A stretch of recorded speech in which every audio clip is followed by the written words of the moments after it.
degrees at kickoff as he sends it down toward the goal line. And a fair catch made by Peyton Lewis. So Tennessee will start at the 25-yard line, led by Joey Aguilar. 1,680 passing yards this season. 6'3", 225 pounds from Antioch, California, the East Bay in the San Francisco Bay Area. Has thrown for 200 yards or more in every start of his career, all 30 of them. This is his 7th for Tennessee. The first 24 came at Appalachian State. Off the play fake, he's on target to the far sideline to Chris Brazel, who's out of bounds short of the first down. An 8-yard gain, and as usual, Tennessee will go very quickly. They run a play about every 21.5 seconds. There was some movement before that snap. A false start against the Vols. Before the snap, false start. Offense.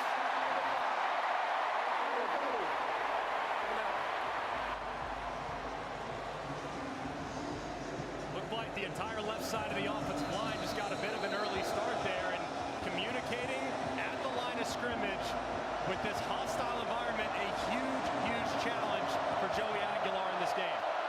Biggest road crowd he's ever played in front of. It's his second SEC road start. They had the win at Mississippi State. It comes out to the near side.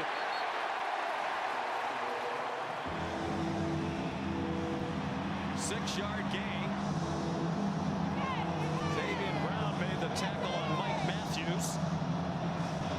This is something you're not often used to seeing with Josh Heupel's offenses in the past, but this year they've intentionally gone to become a little more deliberate, willing to huddle, especially on critical down and distance like third and short to start the game. Deafening noise. Aguilar under center on 3rd down and 2. Deshaun Bishop, the running back. They are running back by committee. Bishop got the call and he got stuffed. Got barely across the line of scrimmage. Deontay Lawson leading the way.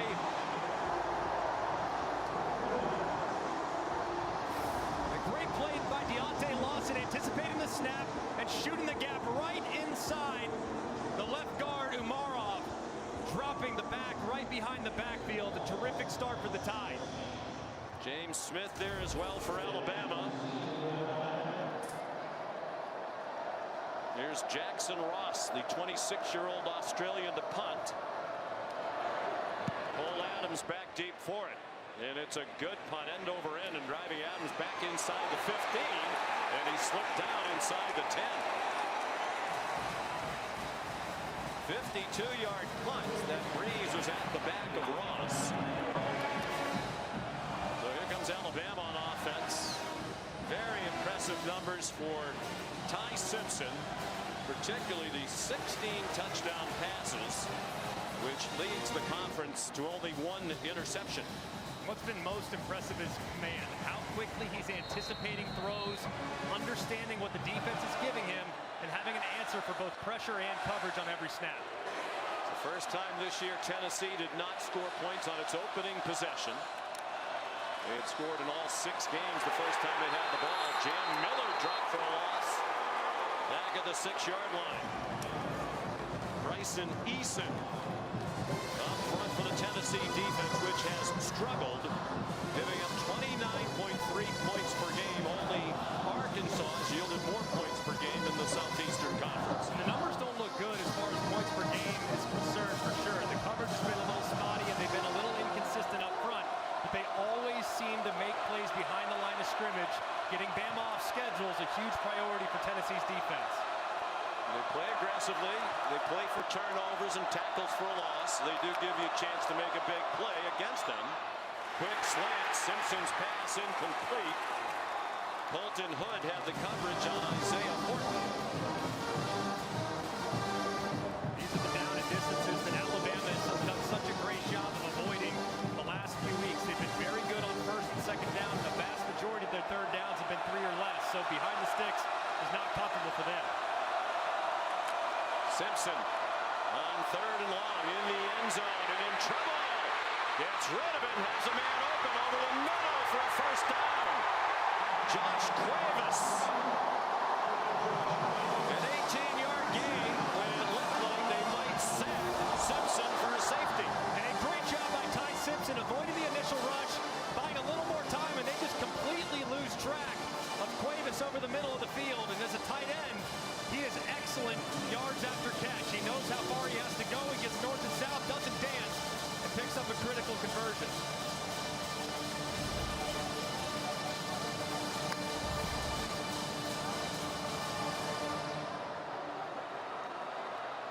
%53 on 3rd down coming in.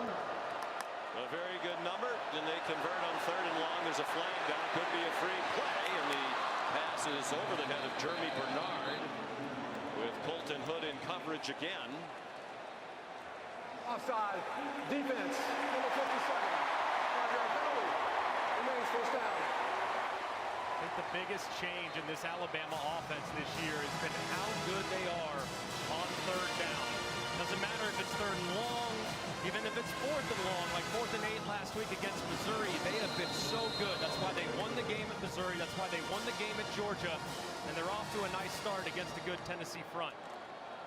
Ryan Grubb, first-year offensive coordinator here at Alabama. Been with Kalen DeBoer a long time. Didn't come with them from Washington. Spent 1 year in the NFL with the Seattle Seahawks.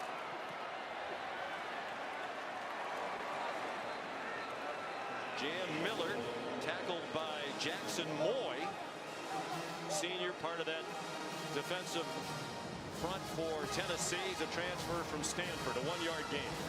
This defensive front is very deep. They roll 12 along the front, and they feel really good about just about all of them. Only 12 guys have recorded a tackle for loss for the Volunteers this year. That's remarkable depth in this era.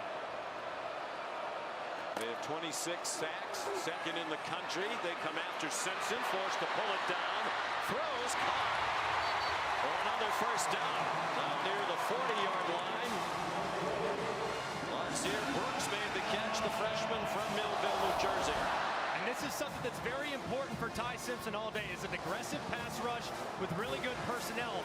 He cannot drop too deep in the pocket, but if those pass rushers get pushed, you escape north and south. Keep your eyes downfield and someone might uncover.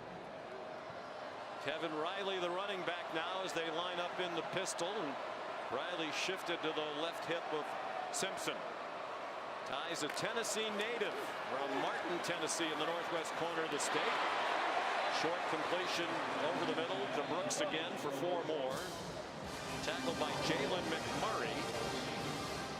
Similar to last year, both teams were 5-1 when they met in Knoxville on the 3rd Saturday in October. Alabama was ranked number 7.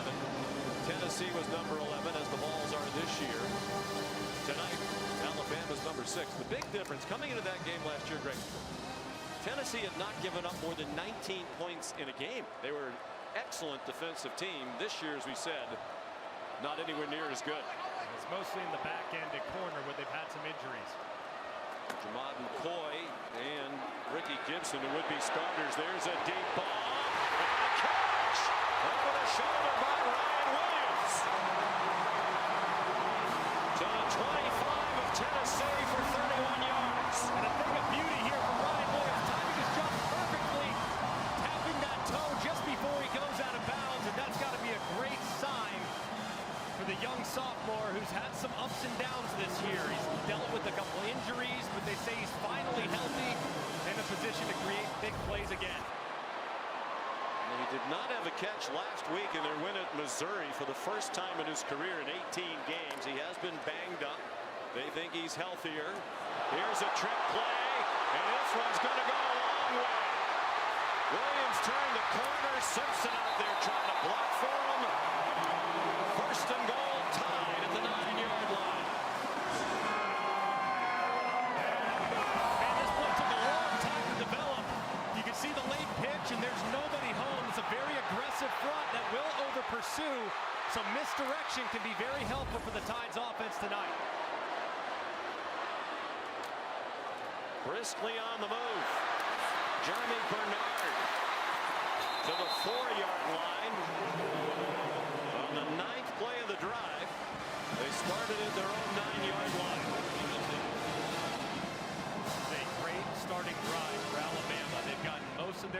after started. They've got a look at a couple receivers.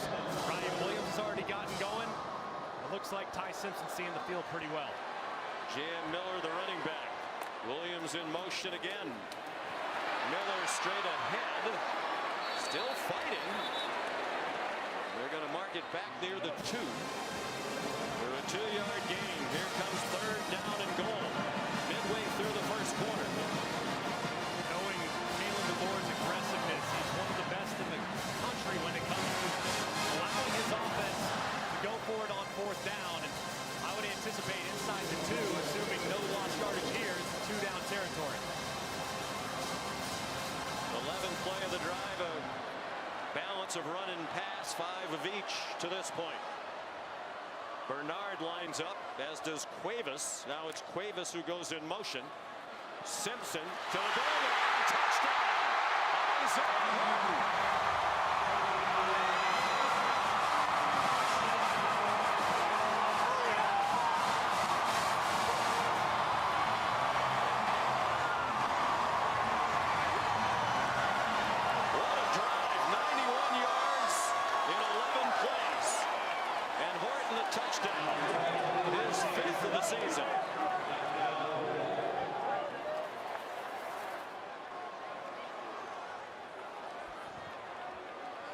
Simpson 5 out of 6 on the drive for 65 yards. Now 17 touchdown passes and only 1 interception.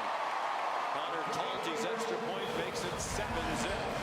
Just a thing of beauty all the way down the field from Ty Simpson, who locates the mismatch on the outside with his big receiver. 11 plays, 91 yards in 6 minutes.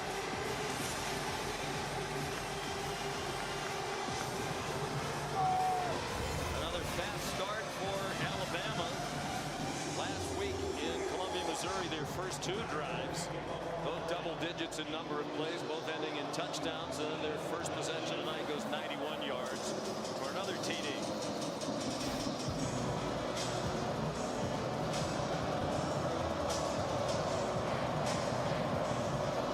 Payne Lewis back deep again for Tennessee on the Talty kickoff.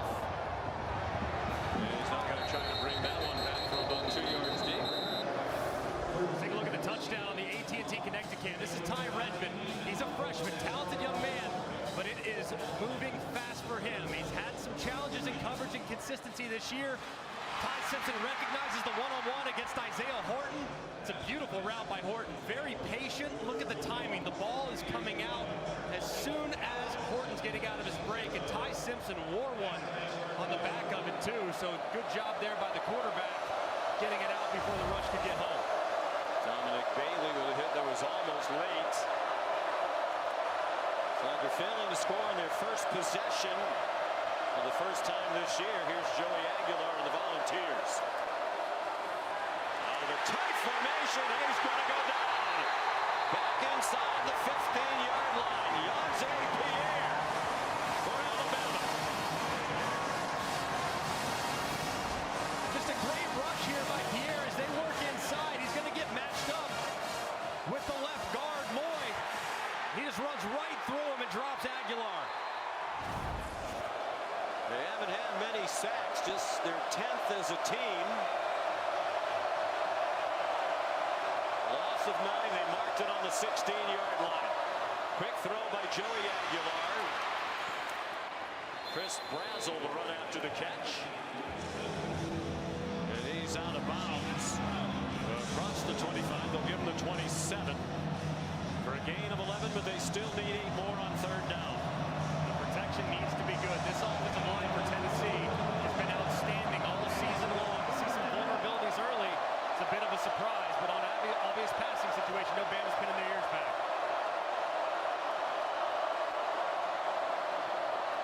Aguilar in trouble again, on target. Terrific leaping catch and a 1st down. Chris Brazel using all of that 6'5" frame for a 17-yard gain. And a great job, too, by Aguilar, moving in the pocket, buying just enough time and getting it to Brazel on the over route. That was well executed by Tennessee. That's Dejon Lee in coverage, the true freshman getting a start tonight. That pass is incomplete.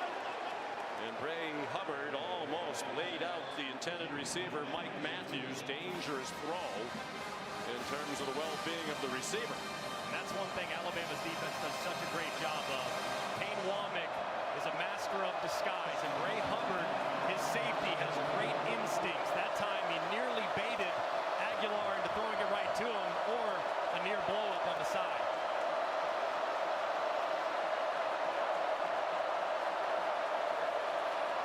On 2nd and 10, well blocked this time by the Vols, and that one is incomplete.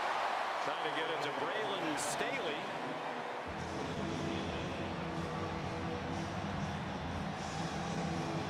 Looked like Justin Jefferson, who was dropping from his linebacker position, got a hand on him, and he did. He's a Tennessee native from Memphis. Playing against the Vols tonight. Tennessee, so far another 3rd and long. They've got to be better on 1st and 2nd down to avoid this down and distance. They bring a blitz. Aguilar got it off. It's the tight end, Miles Kitzelman. And he's very close to the 1st down. He's going to come up a yard short. 9-yard gain for the former Alabama tight end, who went leaping up and over Deshaun Lee. And a tremendous effort there by Kitzelman, who I think is the unsung hero of this football team. You can see the effort on the progressive pylon cam, and that knee bears the ball as he goes down, because it is spotted at the 47-yard line. And I bet they're taking a look at it, because it looked like it was a little closer than that. Rolling on the field, but the runner was short of the line of gain. That play is under further review. By John Allman, the replay official. 4:34 to go, 1st quarter. Alabama looking for its 6th win in a row, leading Tennessee 7-0.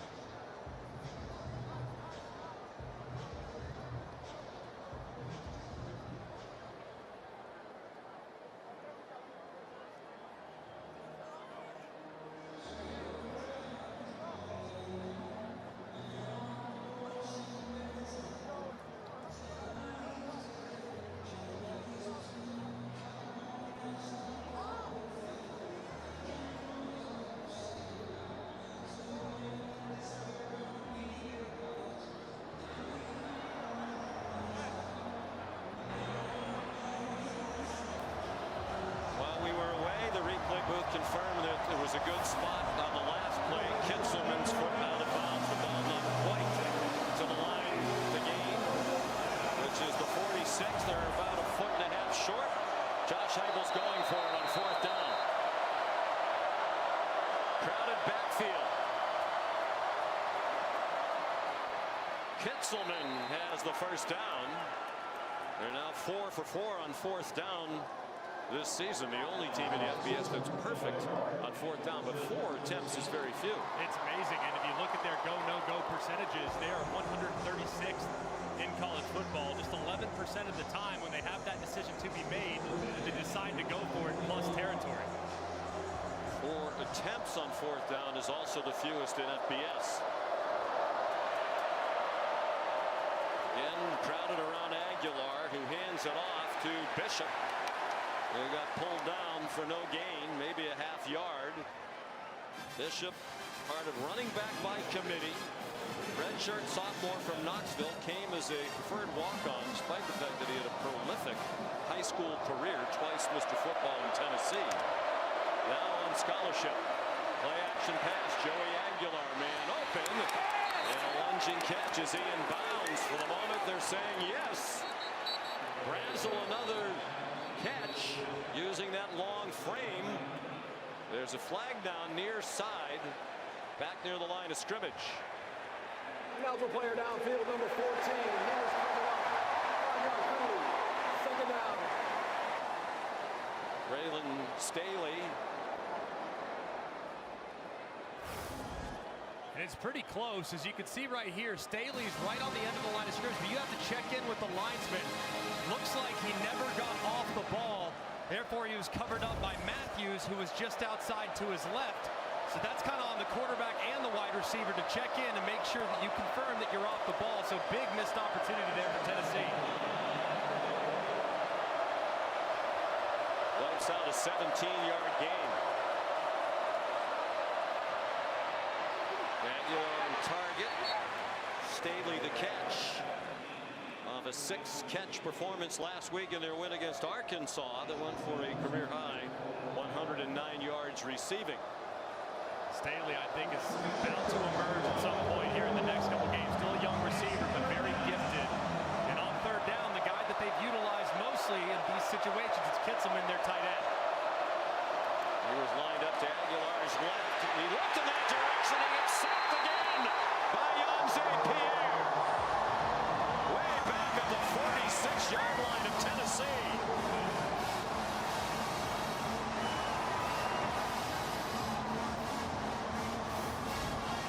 Pierre has been just waiting to get going, and here he does it again. The last time he won inside, but that was against the left guard. This time he's working against Lance Hurd. Kind of gets a little bit of a pick, it looked like, against Bishop, who knocked his tackle off the line just a hair. And Pierre is able to drop Aguilar as he tried to escape. Tennessee had given up only 4 sacks all year coming into tonight. They've given up 2 already. Fair catch made by Adams at the 11-yard line off the Jackson Ross punt of 43 yards. 7-0 Alabama, 1:45 to go.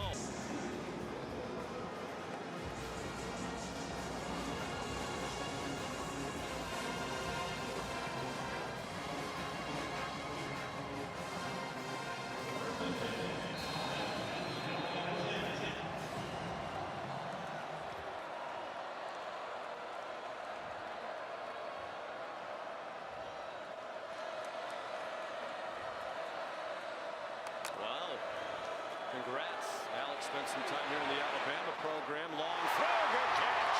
Ryan Williams on first down from their own 10. That's a 19-yard completion. Ty Simpson to Ryan Williams. And another terrific catch by Ryan Williams. That ball's high. There's not a lot of great vision between the defender, him, and where the ball is coming from. He is off to an outstanding start. He had a big game last year in their loss in Knoxville. He had 8 catches and a touchdown. In fact, he had the only touchdown Ruling on the field is a completed first catch. half. That play is under further review. Alabama led 7-0 at the half last year at Neyland Stadium. Tennessee rallied to win for the second time in the last 3 years, both of them at home. Looked like juggled just a hair as he was going right there. It's a catch. Does it ever touch the ground? He, of course, holds it against that right shoulder pad. Let's see here. Does the ball touch the ground?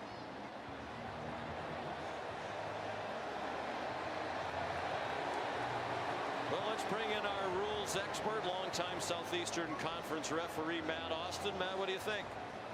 Yeah, Sean, I don't think he ever had firm control of this ball, and I do think as he rolled over that the ball did touch the ground.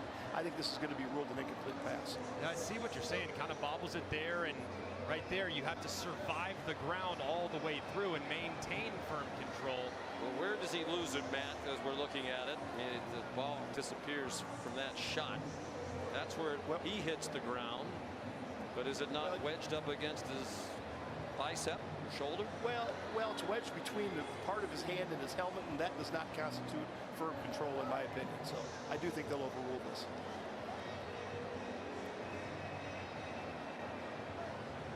Looks like it's still moving there too. So if it does, but he hasn't dropped it. Right.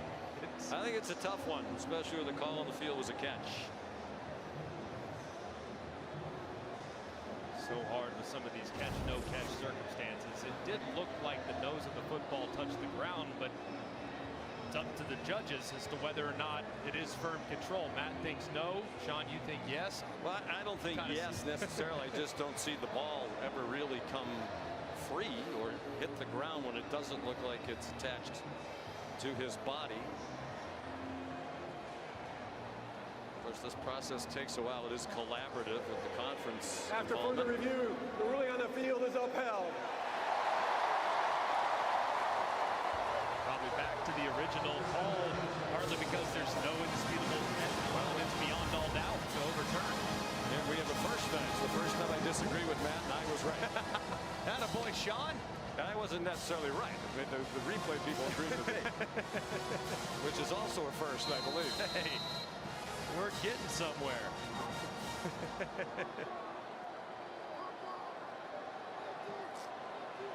So it's a 19-yard completion and first down for Alabama. They were 91 yards on their first possession.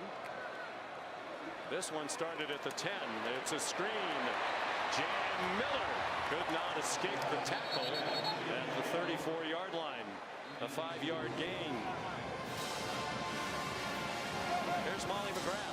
Well, Sean, Alabama coaches told us after nagging injuries, Ryan Williams finally has his speed back, and teammates were celebrating him on the sideline as if he were the one to score a touchdown on that last drive, saying, I told you you were back. And Ty Simpson told him, keep it coming, don't let up. So it looks like they're trying to get him more involved tonight, Sean. They are great friends. We visited 2 weeks ago with Ty Simpson and Ryan Williams together, and Ty Simpson described him as his best friend.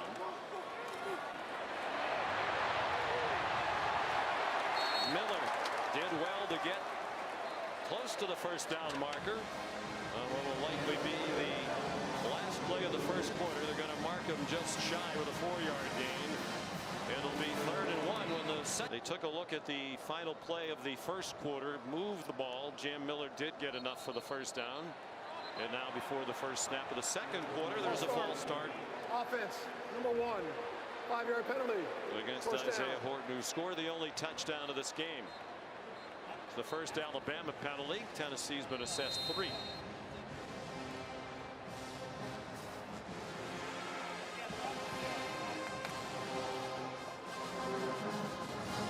Ty Simpson threw an incomplete pass on his first pass of the night. He has completed 7 in a row since.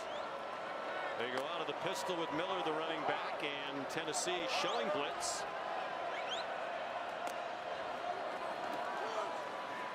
Simpson rolls left, throws a bomb, looking for Brooks, and he can't quite run under it.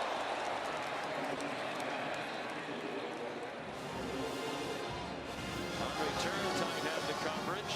Ty Simpson's dad is here tonight, Jason Simpson, 20 years the head coach at Tennessee Martin. And already in a good mood as his team won today. The Skyhawks won at Gardner-Webb. So he had a chance to get here, one of the few times he's had a chance to watch Ty. He was at the opening game at Florida State. And of course that didn't go very well for Alabama and Ty Simpson. Dad made it in time for the pregame warm-up. We asked Ty about that yesterday. Well, your dad was only for 1 game. One game you lost. It didn't go very well. He said, we're not superstitious. We're just stitious. Just a little stitious. Just a little stitious. Just a tiny bit. And what football player isn't? But I know he's proud of his son. And I'll tell you what, Ty plays like a coach's son, man. So cerebral, making great decisions, and he has a lot of freedom at the line of scrimmage.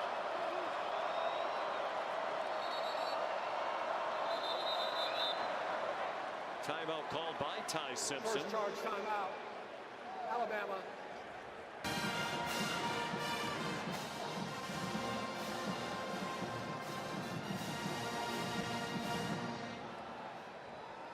Jason Simpson not just here to support his son Ty, the Alabama starting quarterback. He's here as the father of a recruit, Graham Simpson, sophomore in high school in Martin, Tennessee, is a top quarterback prospect. Already has an offer from Alabama and several other schools. We're sitting with the recruits, not with Ty's mom, Julie's, in another section. Ty's the oldest of 3, sister Emma, the other sibling. Here's 3rd down and 9. They're 2 for 2 on 3rd down. They had a 3rd down and 13 conversion on their touchdown drive to start the game. Simpson a bullet, and the ball comes out and ruled an incomplete pass. Lonnie Brooks couldn't hang on to it. On the field is an incomplete pass. 4th down. That was a laser beam fired by Ty Simpson, Booth Carter in coverage for the Vols.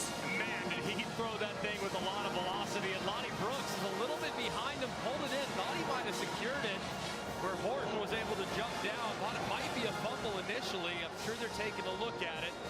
That was a great play, though, by Carter, trying to strip that ball out. I don't think he ever had it. Blake Dowd on the punt for Alabama. Booth Carter back deep, standing at his own 10. Low wobbly kick and a fair catch made by Carter. Here's Molly.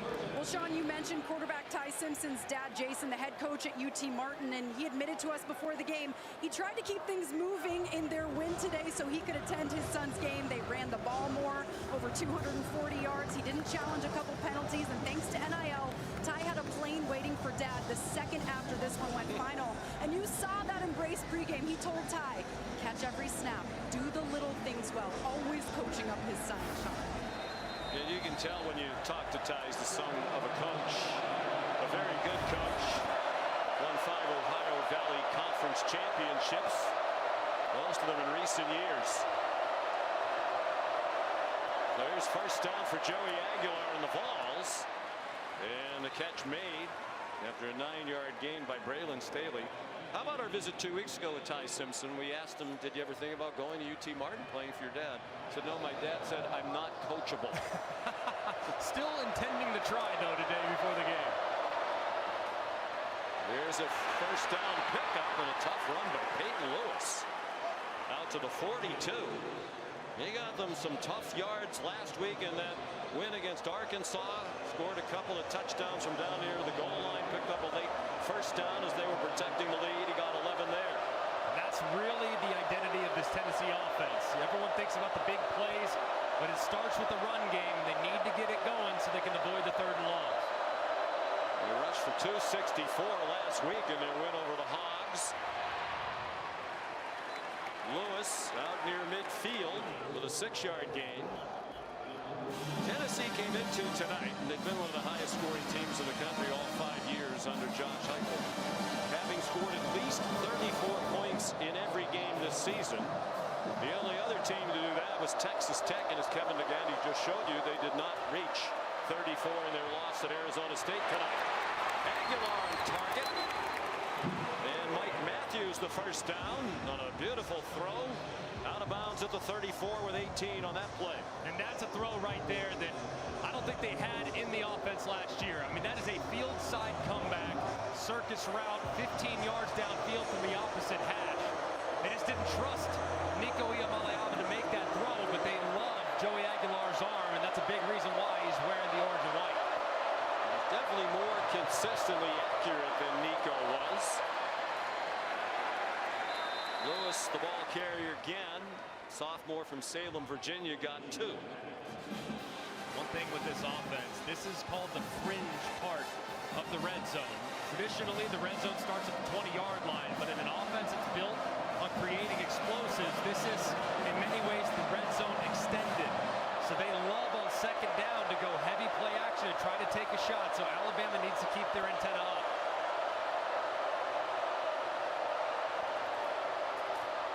Aguilar incomplete. Went by Kitselman, who looked like he wasn't sure if the ball was intended for him or not. There's 3rd down and 8. They are on the fringe of field goal range for Max Gilbert. Kane Womack, the defensive coordinator for Alabama. This is an area of the field where he likes to bring pressure. He likes to heat up the quarterback because a sack likely knocks you out of field goal range. The ball's 1 out of 4 on 3rd down. Aguilar got it off on target. Braylon Staley tripped up inside the 5. Deshaun Jones saved the touchdown for Alabama. It's a 30-yard gain for Tennessee. They run quickly to the line of scrimmage at the 2. Lewis dropped for a loss. Nakai Hill-Green and the Alabama defense lined up quickly. They know they need to be ready, and they were to drop that for a 2-yard loss. And when Tennessee gets inside the 5-yard line, they are 90+% run. Why? Because the passing attack where they stretch the field disappears when the field condenses.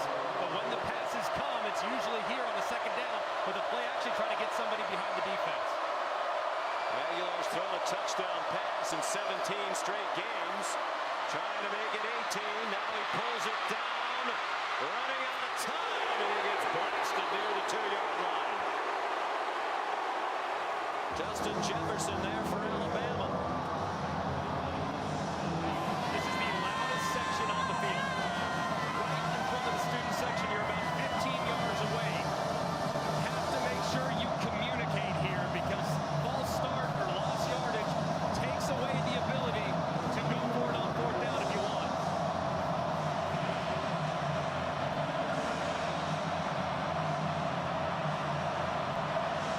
Third down and goal from the 2. Lewis, the running back. Kitzelman shifted toward the backfield. Aguilar, touchdown! Braylon Staley in the back of the end zone.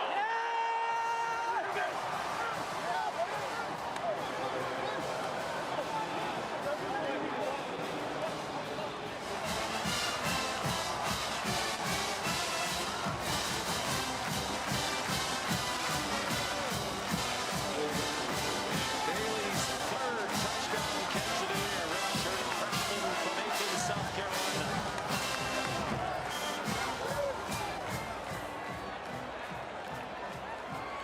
10 plays, 78 yards. Staley in 3 catches on the drive, including the touchdown. Max Gilbert to tie it. And it's 7-7 with 9:46 to go in the first half. You're watching the Dr. Pepper Championship Drive. Game of the week from Tuscaloosa.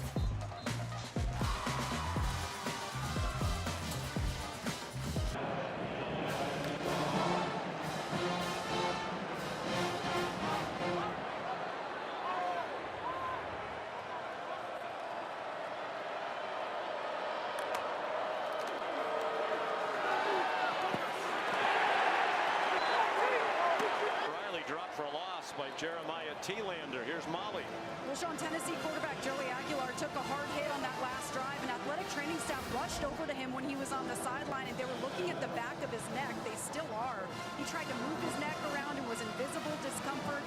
They massaged the area, and he keeps testing the mobility of his neck, and it's very obviously bothering him, Sean. Getting treatment as you speak, Molly. Ty Simpson's 9 for 11 for 95 yards and a touchdown.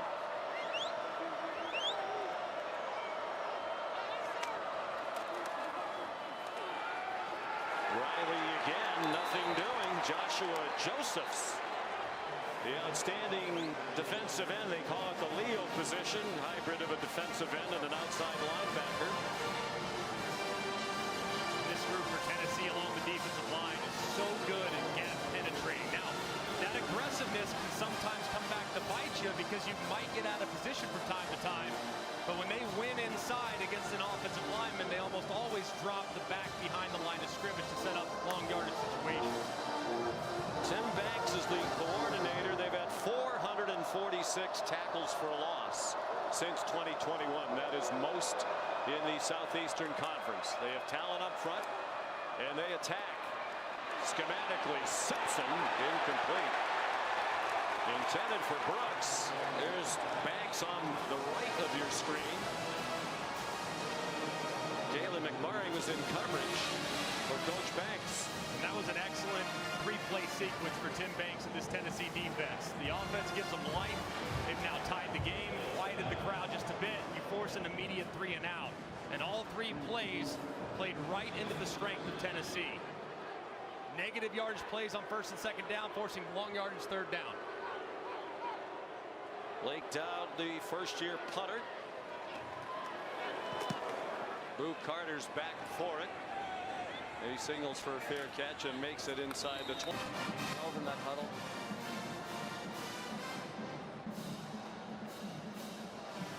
As Tennessee comes on the field after the punt, it is Joey Aguilar. He stood for quite a while on the sideline talking to their training staff. Jake Merklinger, the backup quarterback, was doing some throwing on the field. But it is Aguilar to continue, at least for the moment. In a 7-7 game with 8:03 to go in the first half. Sometimes with that neck, especially if it gets tight, it can have a bit of a disruption with your accuracy, so worth watching here. He's 10 out of 13 so far for 118 and the touchdown. Off the play fake, takes the check down. It's a little too high for Peyton Lewis. Aguilar showed off tremendous accuracy in that game against Georgia. Started 14 for 14. And he wasn't checked down Charlie, as Rex Ryan would say. It was certainly not dink and dunk that day. I think they were going for deep balls every play, it felt like.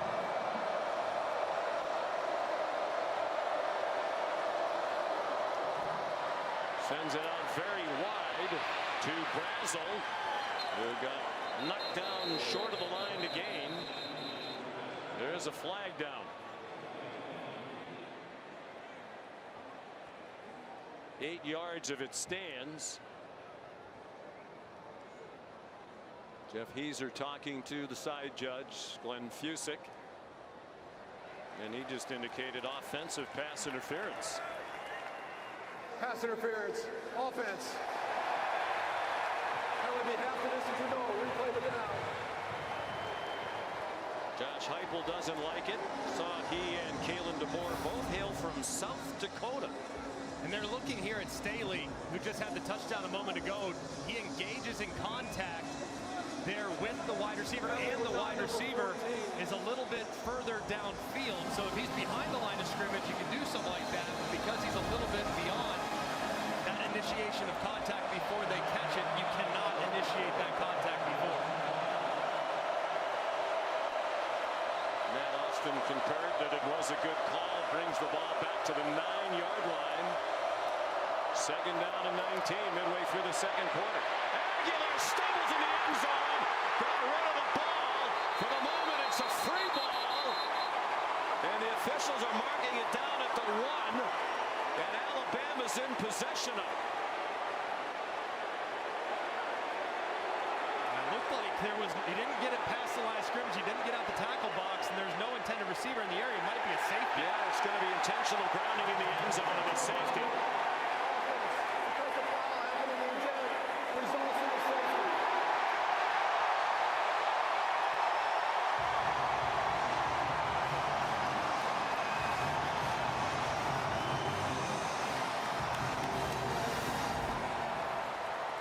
And just a great rush. It's Yonte Pierre on the right side again, who's just bowling Perry, the right tackle, right into the legs of his quarterback. And Pierre, so far, is arguably the best player on the team. It's now 2 sacks and a forced safety here as he walks that big right tackle Perry into the lap of Aguilar. Unfortunate for Tennessee. Aguilar got tangled up with his right tackle Perry.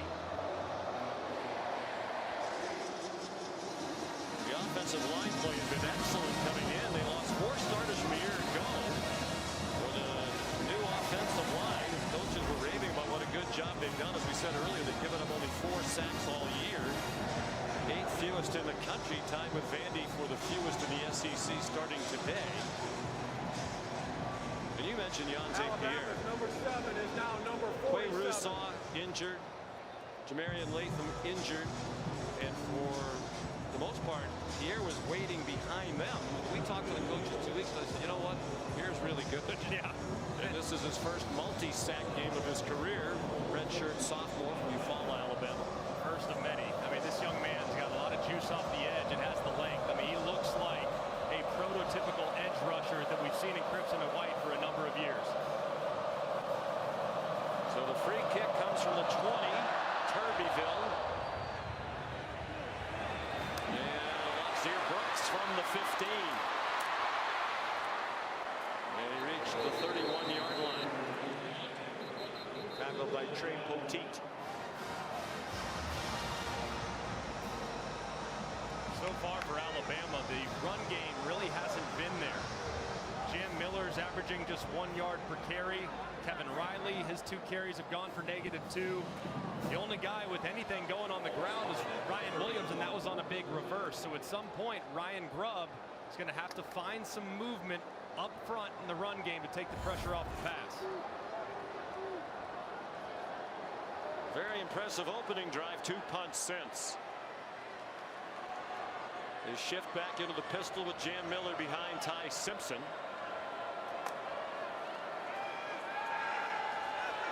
Simpson steps into the throw. Caught Jeremy Bernard to the Tennessee 40. Second catch of the day for their leading receiver for the year, Bernard.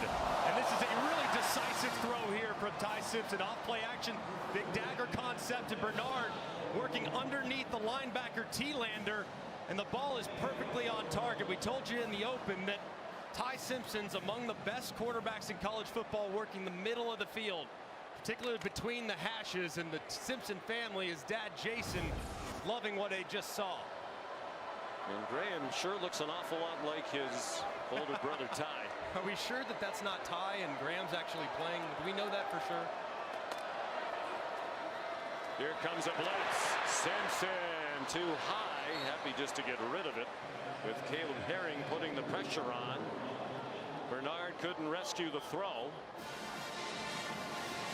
Tim Banks does a really good job defensively for Tennessee. I mean, he really doesn't blitz a ton. I mean, you would think a guy that's that aggressive, the blitz numbers are not outrageous, but they always seemingly come at very good times. That was a well-timed blitz and a well-executed play. They got dealt a very tough hand when they lost Jamad McCoy and Ricky Gibson, who could have been their starting corners. McCoy, a preseason All-American, got hurt in the preseason. Ran wide open, Brooks out of bounds. And if they'd been able to stay in bounds, he might have taken it all the way. But the throw took him across the boundary at the 16 after a 25-yard completion. And a great job, too, by Brooks, running through the contact of the underneath defender and finding that open zone.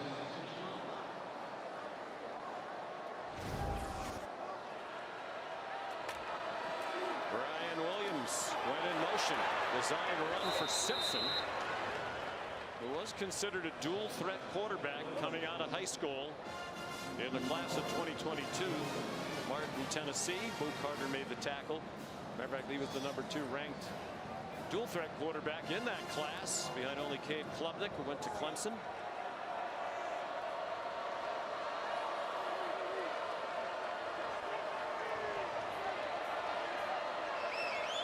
He grew up in Tennessee, surrounded by volunteer fans, was heavily recruited by the Vols, said they were really the runner-up when he had to make his decision where to go, and he chose Alabama. Simpson, good hands catch by Ryan Williams. First and goal, Bama at the 2. 14 more on the throw by Simpson. Another really nicely timed throw by Ty Simpson, and throwing Ryan Williams away from the outside defender, finding some more grass.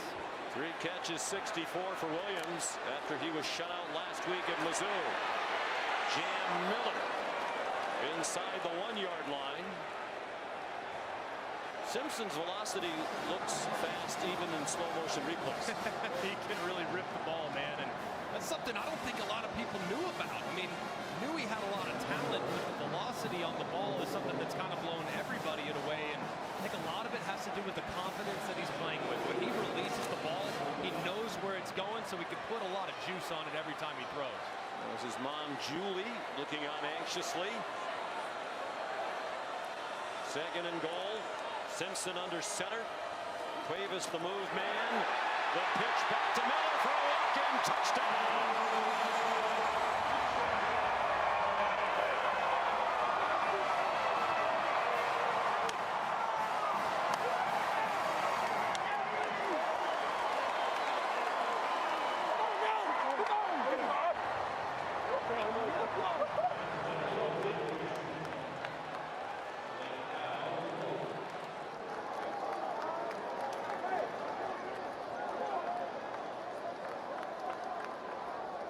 (15-7), 69 yards after the free kick. Following the safety, Connor Talty adds the extra points. And it's a 9-point tied lead on the second touchdown of the year for Jam Miller, who missed the first 3 games of the season due to a collarbone injury. And this is just a great design by Ryan Grubb. Look at this motion, how it has a little bit of an impact on those Tennessee defenders. Watch them slide just ever so slightly to their left, which allows Caden Proctor, the tackle, to get outside, jump leverage. There's nothing but green grass for Jam Miller for another score.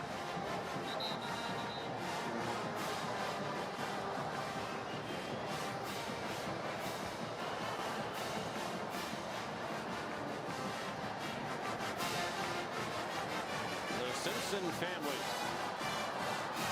They're one big happy family. They're just not sitting together because Graham's with the recruits. And Mom is sitting in her seats. If you're sitting with the recruits, you get a free meal. I think that makes perfect sense, right?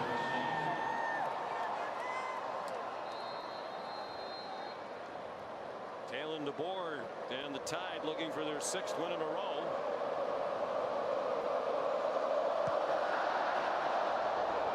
Here's the taunty kickoff. It'll be a touchback for Molly McGrath. Well, Sean, after that safety, quarterback Joey Aguilar went straight to the injury tent. Athletic training staff took his shoulder pads off in there. Remember, he was dealing with an apparent neck injury. He was still testing the mobility of his neck on the sideline, but he asked for his helmet right away after exiting the tent. Looks like he's trying to play through that discomfort, Sean. All right, Molly, thank you. And he's tough as nails, man. I got so much respect for this young man. He's going to fight through anything. Sean referenced already, he's just so blessed and proud to be here after the journey he's had. But if you look at the last drive, one throw was very accurate, one throw was just off the mark. And like a high-powered sports car, you need everything in line to be as accurate as possible. So watch his accuracy here.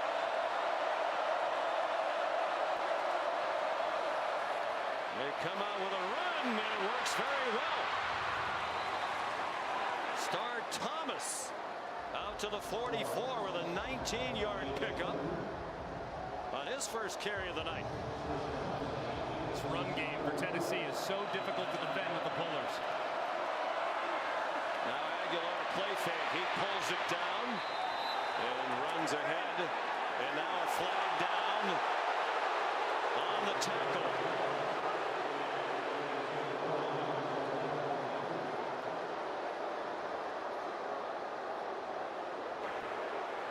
After the play was over, personal foul. Unnecessary roughness, defense. Number 23, 15-yard penalty. First down. James Smith. Remember, as soon as the quarterback goes into a feet-first slide, he becomes protected. So you have to do your very best to stay off him as best you can. That time, James Smith, little late upon arrival. I think it's the correct call.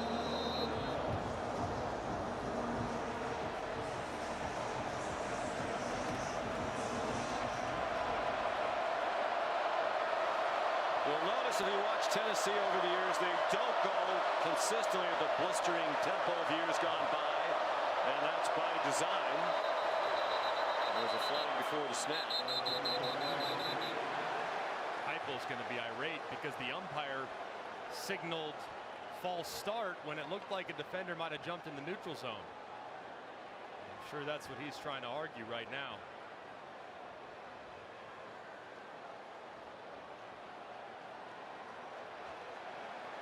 Well, the offense is backing Before up. the snap, false start. Offense, number 64. Under penalty. First down. Looked like it was number 42, Yall Pierre. Watch how he kind of steps towards the neutral zone. There he goes, anticipates it, and then that forces the left guard to kind of flinch. And I think you probably could have called the defense there. Fortunate for Bama, they didn't. Well, Austin agrees with you. Big call, 1st and 15. Mike Matthews to the 40-yard line. Red Morgan there, backup safety for Alabama, sophomore from Phoenix City. Red Morgan in there. He's the backup Husky that was occupied earlier in the game by Day-Day Jones, but they took advantage of that matchup. Now Red Morgan getting some run there to cover in the slot. 2nd and 11. Braylon Staley's catch gets him to the edge of field goal range. Damani Jackson there, who did not start tonight. He lost the starting job to the freshman, John Lee. The coaches said Jackson will play a lot, be part of their rotation. Here's 3rd down and 7. So far early in this game, it's been Staley, the slot at the bottom, that's created the biggest problem for Bama's defense. Ticking down to the 2-minute stoppage. They won't snap it before that. This is the 2-minute timeout.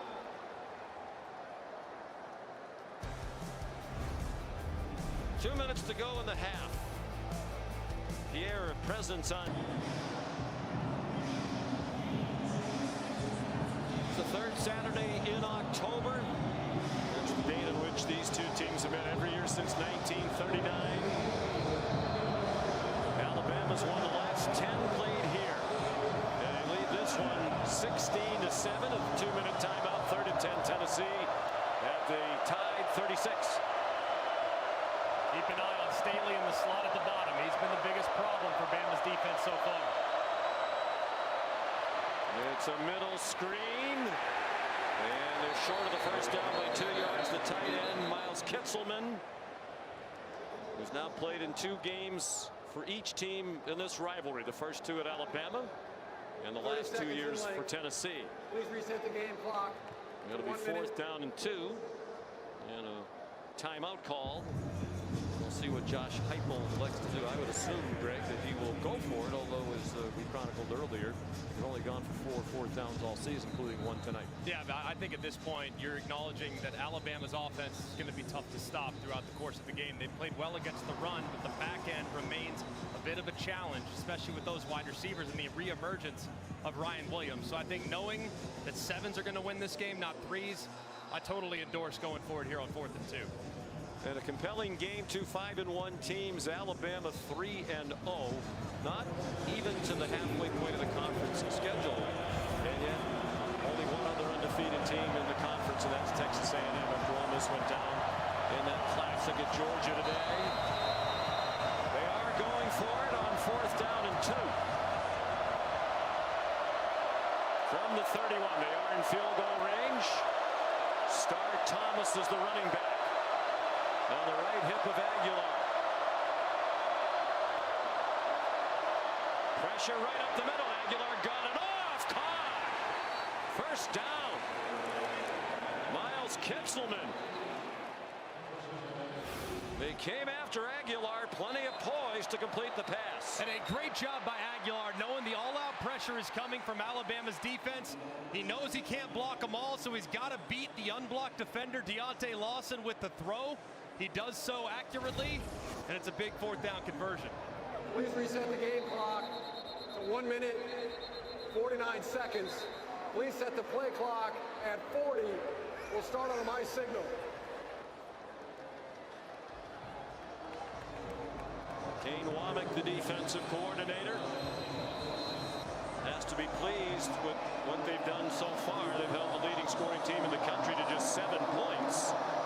With 1:40 to go on the clock, now running again. Left in the half.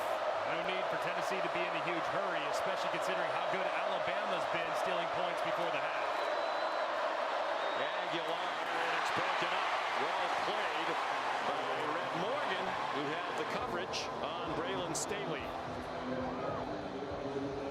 Day-Day Jones struggled early in this game, locking down Braylon Staley, and they sub in Red Morgan. He makes a good break on the slant to break up the pass.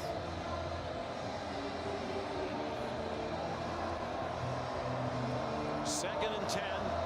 Again, taking their time, making sure they get in the right play in these crucial situations. Star Thomas. A couple, and that's all.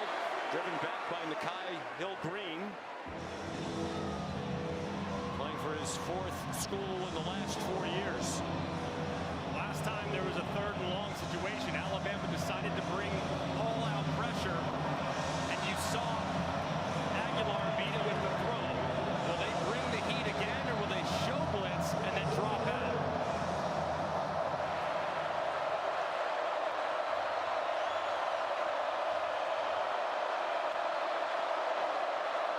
They rush 4, including the linebacker Jefferson. Now Aguilar with some running room, needs the 17. And he got close. Justin Jefferson pursued him. It's 4th down again. And looks to be less than a yard from our vantage point as we look at it from the Progressive Pylon cam. And really good pursuit there by Justin Jefferson, but it does look very close, probably just the nose of the football shy as he travels out of bounds. Running on the field was the runner was stopped short of the line to gain. That play is under further review. I'm a little surprised that Aguilar at the end of that, knowing how close it was, didn't extend the ball forward. Let's bring in Matt Austin. Yeah, Sean, this is extremely close. I thought in real time that he had crossed the line. It's where the ball is when he strides across the line of scrimmage. So when the ball crossed the line, probably about a foot short. So this call will probably be upheld. They might have tried to move it forward, but pushed off balance a bit by Jefferson, which made it impossible for him to put the ball forward. He was just trying to maintain his balance at that point.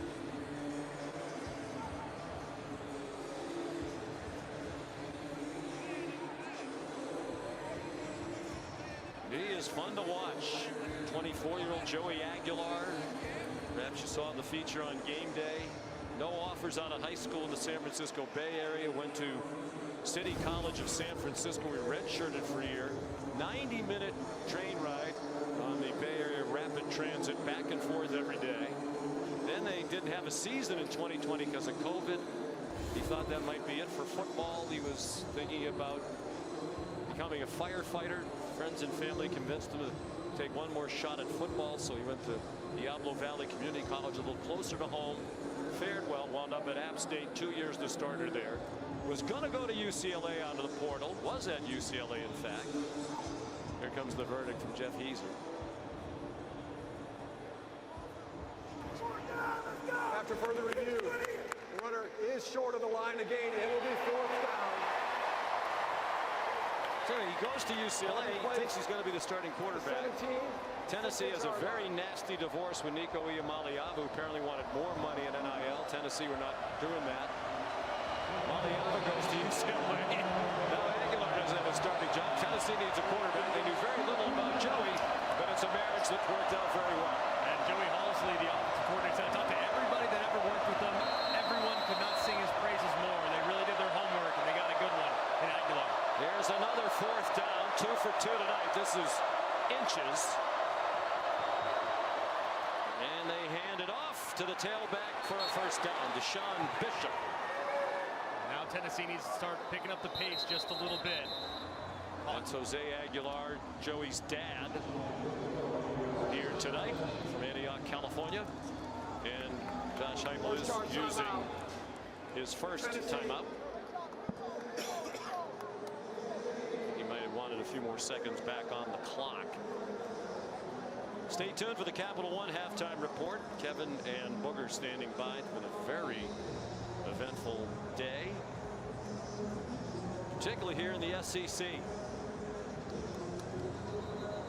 Such a fun couple of games, man. Just no need to change the channel today. ABC from noon all the way through the night with the Vanderbilt win. What a tremendous job Clark Lee has done. And of course, how about the gutsy performance by Georgia and their offense? They find a way to win. What a shootout with Ole Miss today in Athens. So here it's a 9-point lead for Alabama, but Tennessee's on the move. They did put a little bit of time back on the clock. 11th play of the drive for Josh Heupel's team. Joey Halsley, the offensive coordinator, calls the plays with plenty of input from Heupel.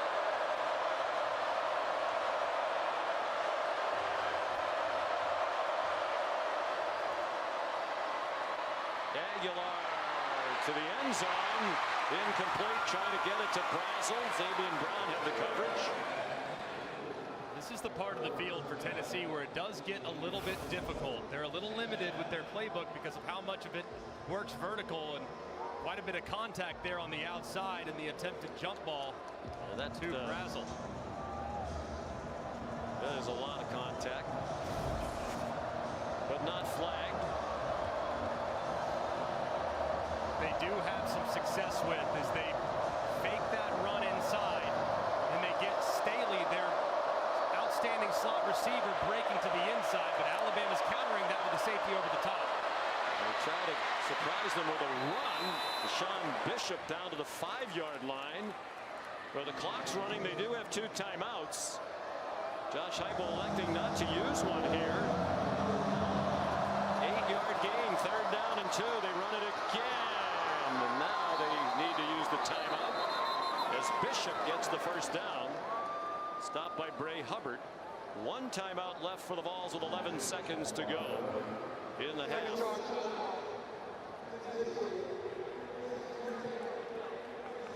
Time to take a look at tonight's playbook, brought to us by Modelo. Alabama's first possession, 91-yard drive in 11 plays. Isaiah Horton, the touchdown pass from Simpson. Staley tied it, and then the safety as Aguilar got his feet tangled up with an offensive lineman. That made it 9-7. Jam Miller, a touchdown run of the extra point, 16-7. And now it's Tennessee on the move, poised to score and hoping for 7. And inside the 5-yard line, every game leading up to this one, Tennessee is 90+% run. Cannot emphasize that stat enough. That is a ridiculous tendency. You do have that timeout, so you have your whole playbook available. No need to throw it by any stretch, so you can run it, earn that timeout if you choose. So expected them probably to stay with what they've done up to this point by running the football. 13 seconds on the clock now.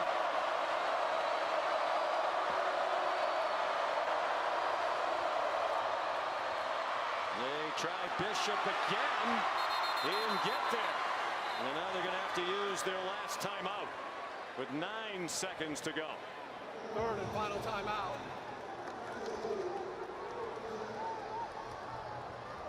Looked like Bishop, as he was churning forward, just ran into a brick wall of Crimson jerseys. Thought he might have some surge, but the big bodies inside drop him at the 1-yard line. And now for Joey Halsley, This will be a full 60-second timeout. 60 seconds in length on the timeout. the offensive coordinator, you almost are forced to pass. You can get 2 plays here, but you're gonna have to go to the air, and you got to remind your quarterback you cannot, under any circumstances, take a sack in the event in which there's pressure, because a sack ends this half with no points stolen.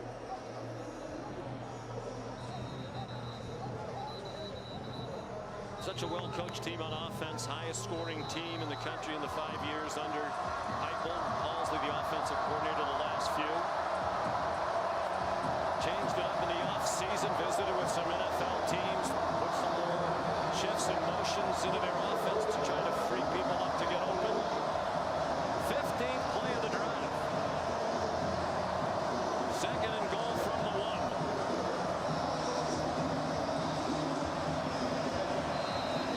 Heavy personnel looks like in the game for Tennessee. They got Gentle, number 35, at fullback.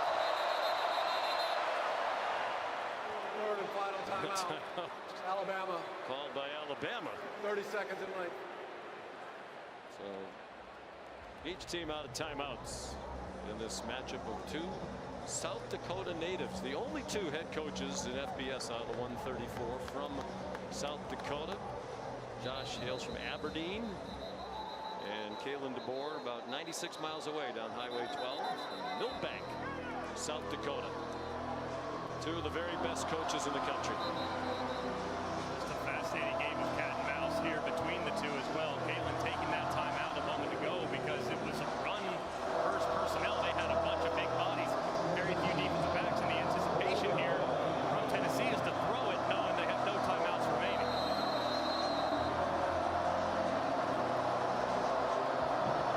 Line up again in what you would think is a run formation, but it's hard to believe they'd try that, because if they don't score, the half's over. And it's a play action pass. It's intercepted. Zabian Brown with 1 man who can catch him. Zabian Brown all the way. Touchdown, Alabama.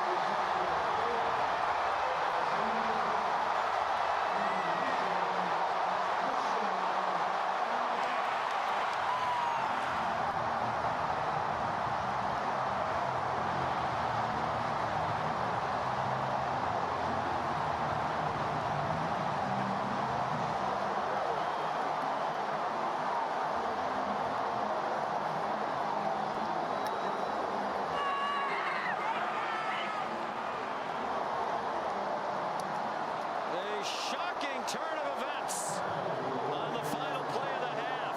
Zabian Brown, the sophomore from Santa Santa Ana, California. A 98-yard interception return. And Talty falls down the extra point. There was a little bit of a bobble on the hole. Kane Wommack's defense with an enormous play.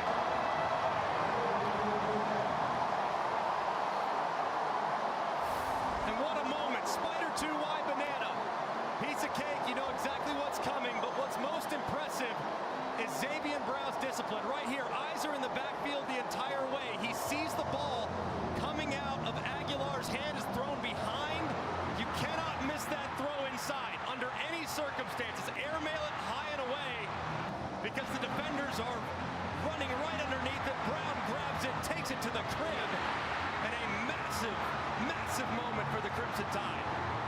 A little hesitation move there just at the end to make sure Deshaun Bishop didn't get him. Here's Molly with Josh Heupel. Coach, we were just watching a replay of that play right there to end the half, the pick six by your quarterback, Joey Aguilar. What are your thoughts on how it all ended? Yeah, obviously disappointed in that play. We got 30 more minutes of football. At the end of the day, they've made a few more plays than we've have. We've hurt ourselves with some penalties. Let's go play another 30 minutes. What will you say to Joey in the locker room? Let's go play. Yeah, he'll be ready to roll. He'll bounce back. All right, thank you. Sean. Fourth career interception for Brown. 3 of them last year when he was a starter as a freshman. Halsley and the staff upstairs cannot believe it. And Coach Heupel has a sales pitch to give his team at the half. 23-7 Alabama. Back to the studio for the Capital One halftime report. Absolutely excruciating moment before the half, and Joey Aguilar's tough as nails. The neck injury, you have to wonder about his accuracy and a couple misses down the stretch. So, man, bouncing back from that will be very difficult, but it starts with their defense here. Alabama will get the ball first. The Josh Turbyville kickoff, which is a touchback. Time now for our All-State good hands play, and it's the pick six, and it makes no sense. They're in a goal line formation. You got 2 defensive linemen, a couple tackles, a couple tight ends. That's a run formation. The only time you throw it out of that is to catch him off guard, but there's 9 seconds left. You know that Tennessee is going to throw the football. So the fact that they were in a run-first formation, to me, I think puts Tennessee's offense way behind the clock. And Joey Halsley done a great job throughout the first 6 games of this season, but a big mistake there with execution and, frankly, with just a really bad play call. Ty Simpson and Alabama on offense. Jan Miller got belted down after a gain of about 2.5. Sean McDonough and Greg McElroy. So what are your biggest thoughts as we begin the second half? Well, I think for a couple things. One, Tennessee has to stay patient. They got to stay committed to the run game right now. The play action pass will come, but you have to stay committed to the run. And then for Alabama, they got to get their run game going because they're in the first half. There wasn't a lot of opportunities for Jam Miller to kind of create against this front.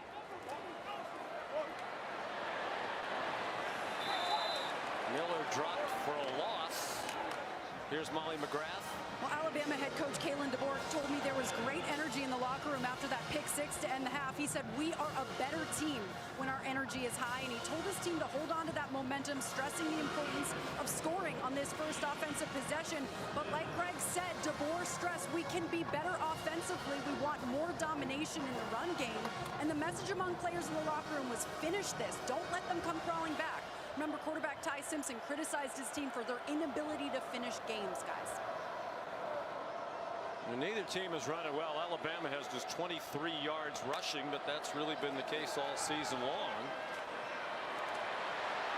Ty Simpson stays on his feet. Didn't get the first down, but did make the 29-yard line.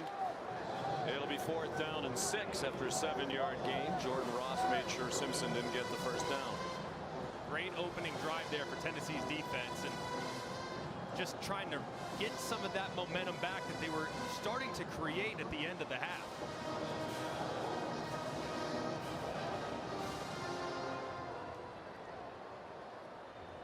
Blake Dowd on the punt for Alabama.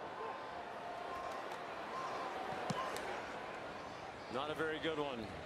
Low and short. Boo Carter taken out of bounds at the 39-yard line by Trey Kirkpatrick Jr. 40-yard punt, 9-yard return. So a good start to the half after the disastrous ending to the first half. A 3-and-out forced by the Tennessee defense. Here comes Aguilar. 14 out of 21. 18 straight games with a touchdown pass now, but a very costly interception that was returned for the score by Alabama. He's been in this spot before. He's got 48 career starts at the college level between JUCO and App State and Tennessee. So he's been in the storm before. He can bounce out. Deshaun Bishop tripped up by Zabian Brown, who had that 99-yard pick six.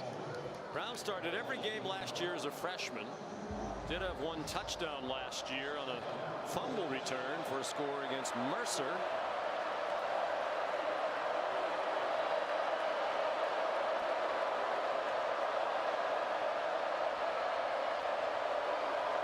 Aguilar, another play action fake, and a man open over the middle. First down, Tennessee. Braylon Staley to the Alabama 42-yard line, a pickup of 12. So far, I like the first couple plays for Joey Halsley. Little run inside, get the run game going, get a nice easy completion over the middle for your quarterback. Aguilar after the fake ran out of time, taken down by James Smith, the junior defensive lineman from Montgomery, Alabama. A loss of 2. It's not often when you see Aguilar just hesitate. You ought to think if that interception at the end of the half might have played into that decision there. He had a guy in the flat, he could have thrown it, he double clutched, and it resulted in a lost yardage play.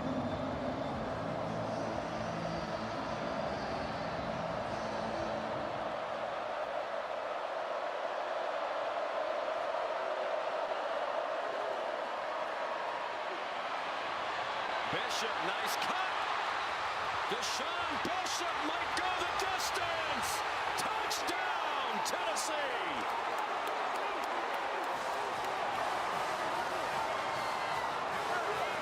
What a run by Bishop, 44 yards. And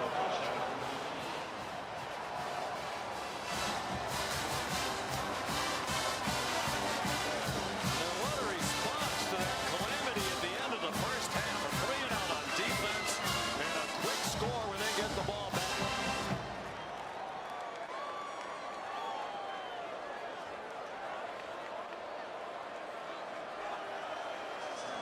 They're going to go for 2, try to make it a 1-score game. Right now it's 10. A 2-pointer would make it 8. Tight bunch to the right. Go for Dose, brought to us by Dos Equis. Aguilar into the end zone. That's intercepted. Deshaun Lee tackled from behind by Mike Matthews. He was thinking about going for Dose in the opposite direction.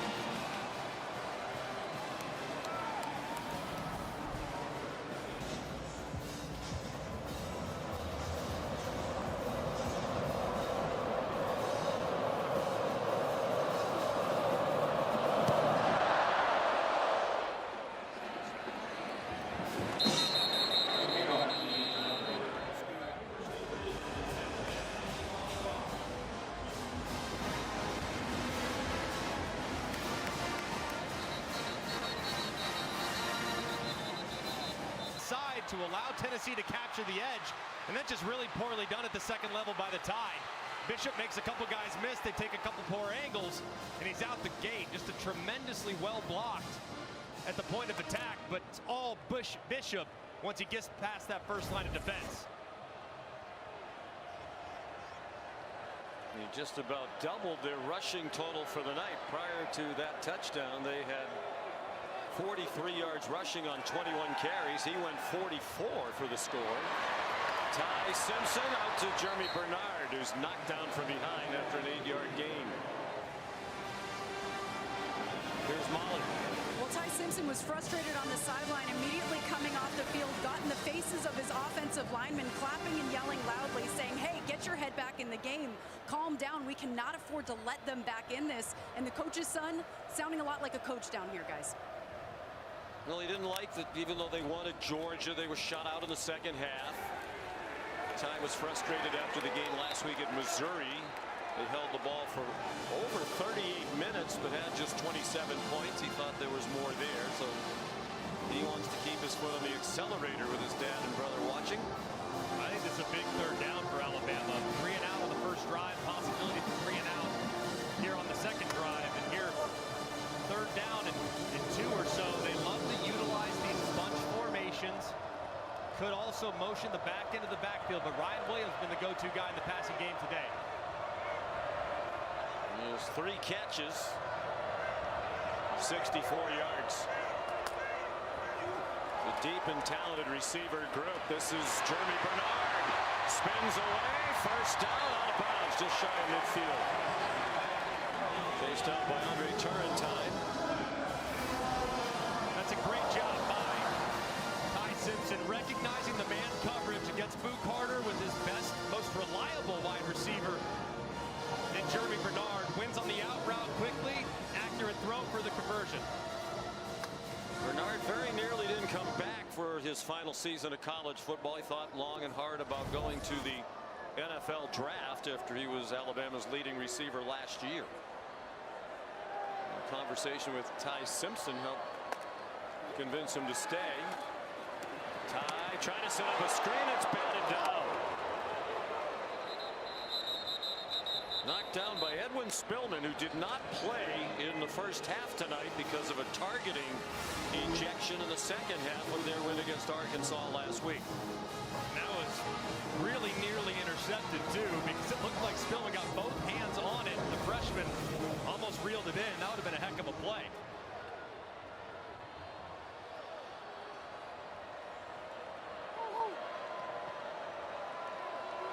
Second and 10. Bernard, the motion man. Gave them 3 receivers to the right. Simpson looked in that direction. Nice diving catch made by Ryan Williams, just shy of the first down by about a yard. And that was a heck of a catch too. One of the rare off-target throws by Ty Simpson. Did Williams go down and reel it in? Looks like he did. That was a tremendous catch. For a 9-yard gain. Crowd doesn't like the center judge standing over the ball, but Tennessee had to be given a chance to substitute because Alabama did. Third down and 1.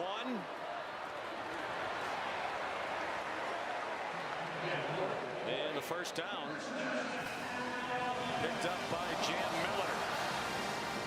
With this drive marching the way it is, this is kind of the area of the field where you might be thinking a little pressure with the momentum the Bama's starting to create offensively. But also, if I'm Ryan Grubb, this is the spot where I want to take that shot. Hard play action. See if he can throw it over the top to Ryan Williams.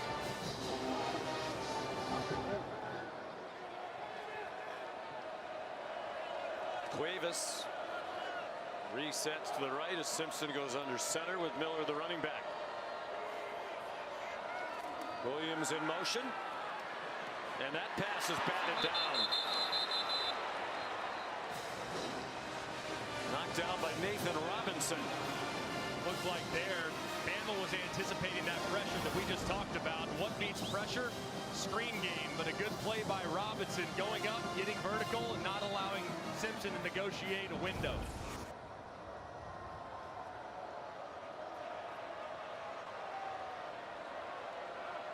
Robinson, a big man, back up in that defensive line, 6'6", 300-pounder. You got man coverage right now being shown by Tennessee. Press coverage as well, so if you want to take a shot against press coverage, it'd be a time to do it. Daniel Hill is in at running back, their third-string running back. Simpson, a quick pop, incomplete. Well defended by Colton Hood, a transfer from Colorado, who's been a godsend for Tim Banks, especially with the injuries to Gibson and McCoy. Coach Banks said Hood's done a nice job. Played at Colorado last year, played at Auburn the year before that. Here's a spot on the field where it's possible 4-down territory for Ryan Grubb. Nowhere near field goal range, but if you can get 6 or 7 here, you might get the green light to go for it.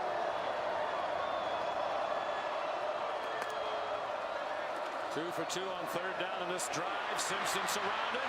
Ball pops up in the air. No whistles yet. That's a live ball, at least for the moment. And it looked like Joshua Josephs has it for Tennessee, and it's volunteer ball.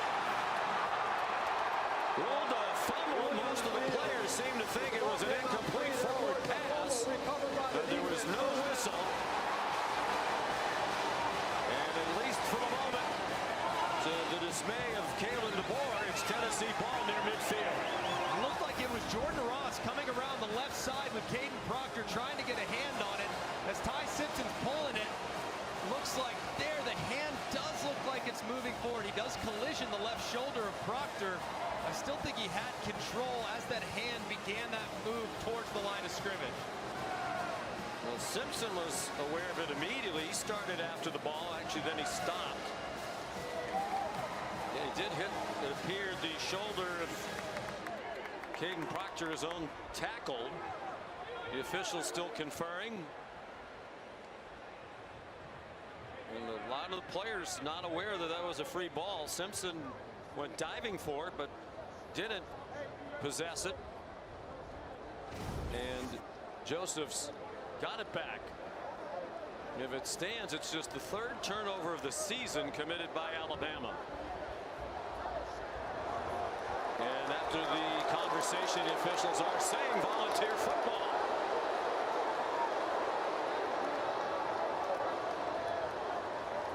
Let's bring in Matt Austin. Matt, what do you think? Clearly a fumble? I think it is a fumble. I don't think he has firm control when that hand starts forward. I don't know if it hit his own player, but it looked like as his hand came forward, that ball was already popping up the top of his hand.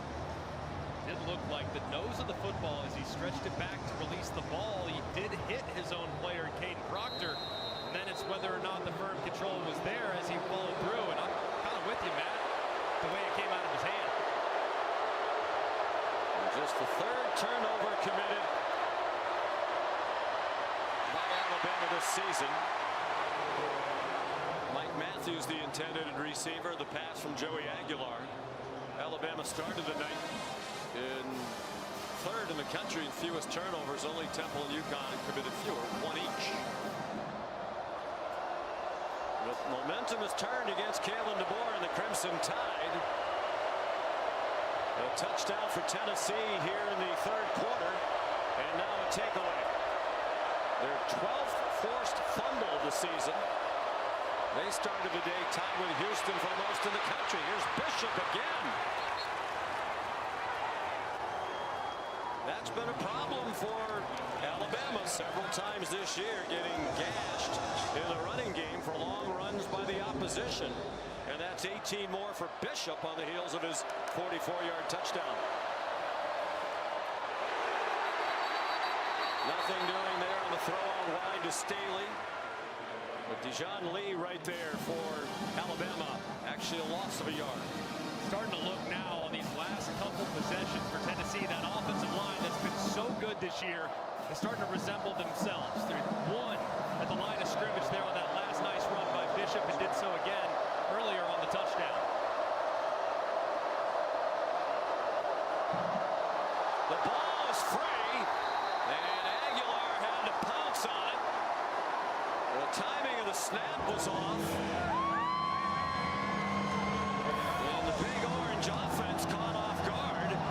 Sam Pendleton, the center, snapped it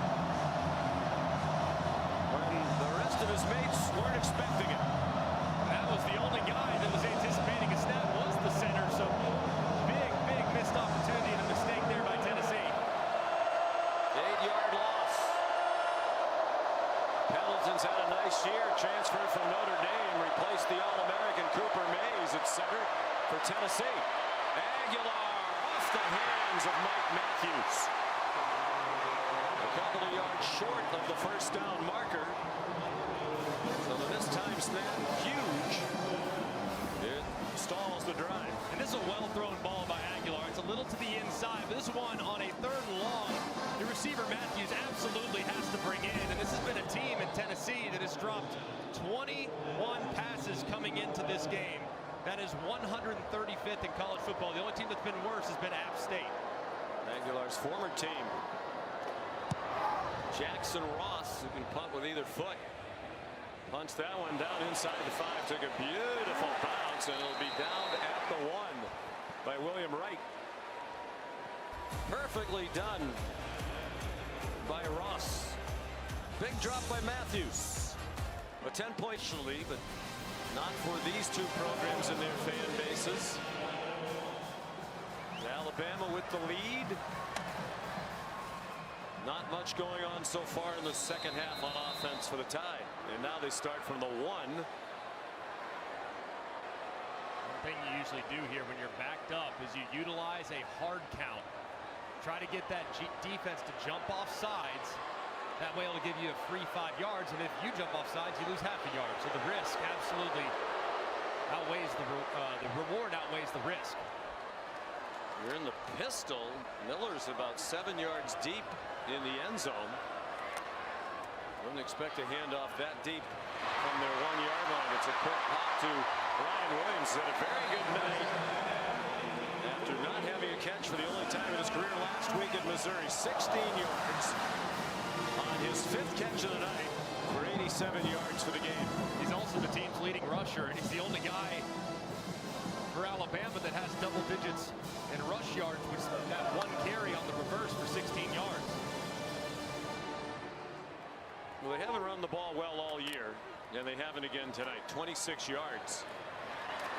But they're 5-1, the number 6 in the country.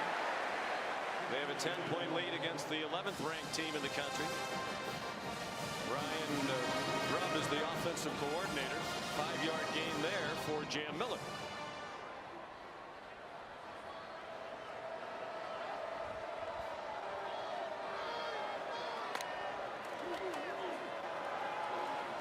Miller again.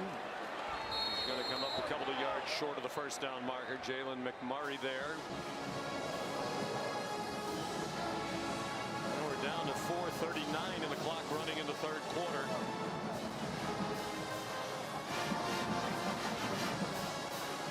Alabama here, they can go with some type of check with me. If you have 2 high safeties, you can run the ball, but with 1 high safety, you would be thinking pass.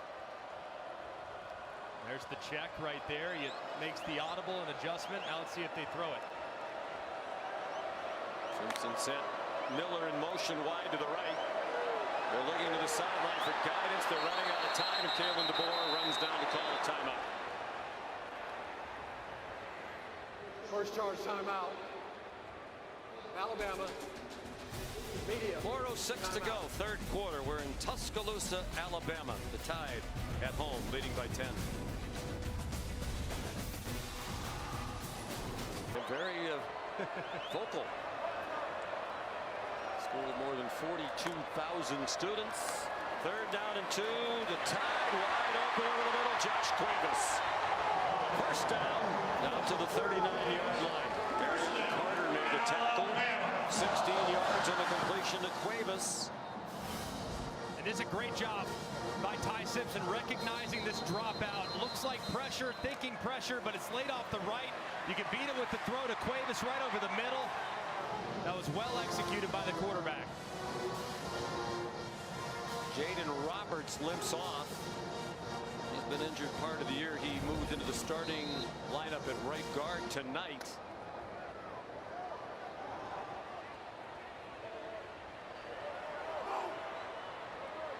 Meanwhile, Aguilar's been in discomfort for a lot of the night since he injured his neck. He's been getting treatment. That's a backward pass, probably a double pass. Bernard wanted to throw it back to Simpson. Did well. He's still going. Looked like that play was dead. And Jeremy Bernard took it all the way to the 44-yard line for a 17-yard play. What a play by Jeremy Bernard. I mean, that play is dead to rights. Loss of 15. I mean, that thing is all the way back at the 25-yard line. Doesn't like it. Makes a good decision. And a guy that played a lot of quarterback in high school shows you the decision-making right there and the explosiveness with the ball in his hands. Very well defended by Tennessee. They anticipated the throw back to Simpson. They still turned it into a positive play.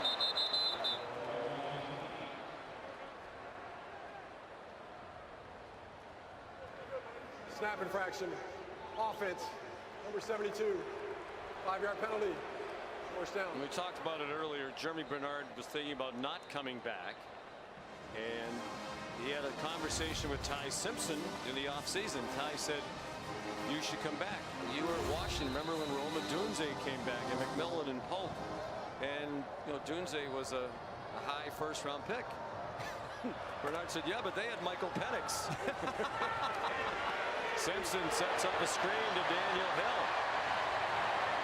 Hurdling tacklers, and he has a first down before he's shoved out by Edwin Spillman. And that was intended to be humorous by Bernard.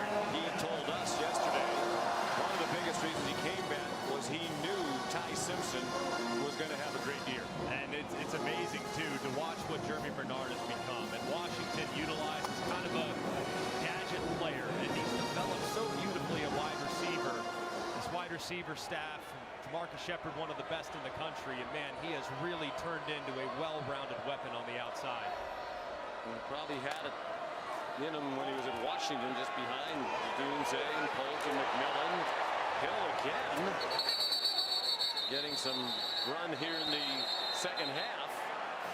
He's shown a good leaping ability. Idris Farouk finally made the stop. 5-yard gain for Hill, sophomore from Meridian, Mississippi. And it's good to get him back too. I mean, he is big at 244 pounds, and I've been telling you, he is a bowling ball. And to get him down in the open field, if you can get him engaged with the defensive back in one-on-one, that's bad news bears if you're a defender.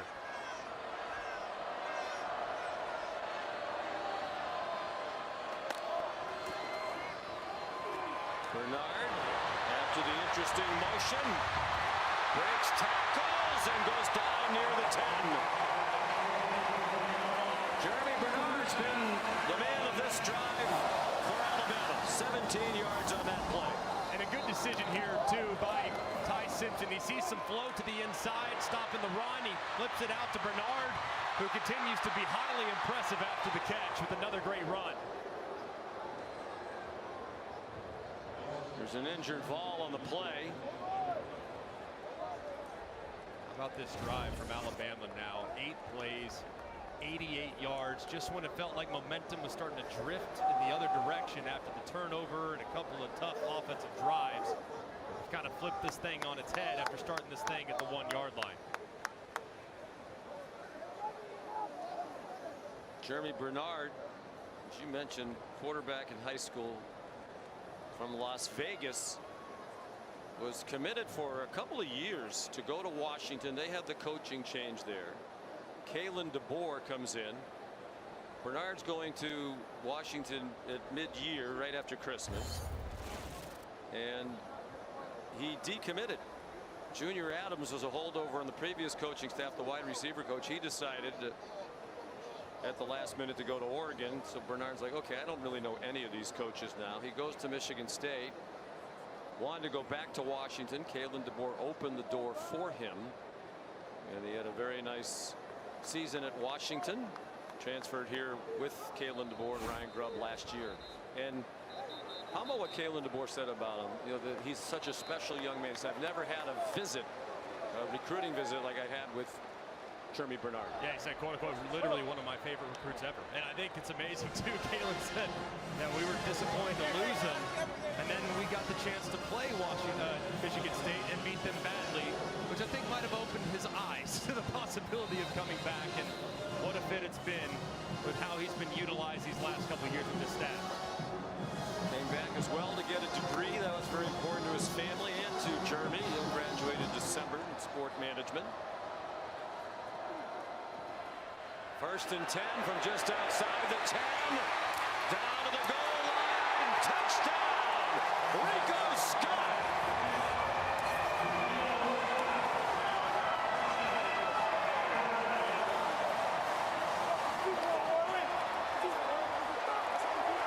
His first catch of the night, just his 8th of the season in this deep receiver group. And it's 29-13 for Alabama in the final seconds of the third quarter. What a drive. I mean, just absolutely unbelievable. Taking 5.5 minutes off the clock, going 99 yards, and just making a statement. Very, very impressive there from the Tides offense. Second touchdown throw of the night for Simpson. Now 18 for the year and just one interception. Extra point good by Connor Talty. We used to always say, be an actor, not a tractor. All right. I want you to watch this. You get some motion up front. You're going to get Ty Simpson booting out. Watch.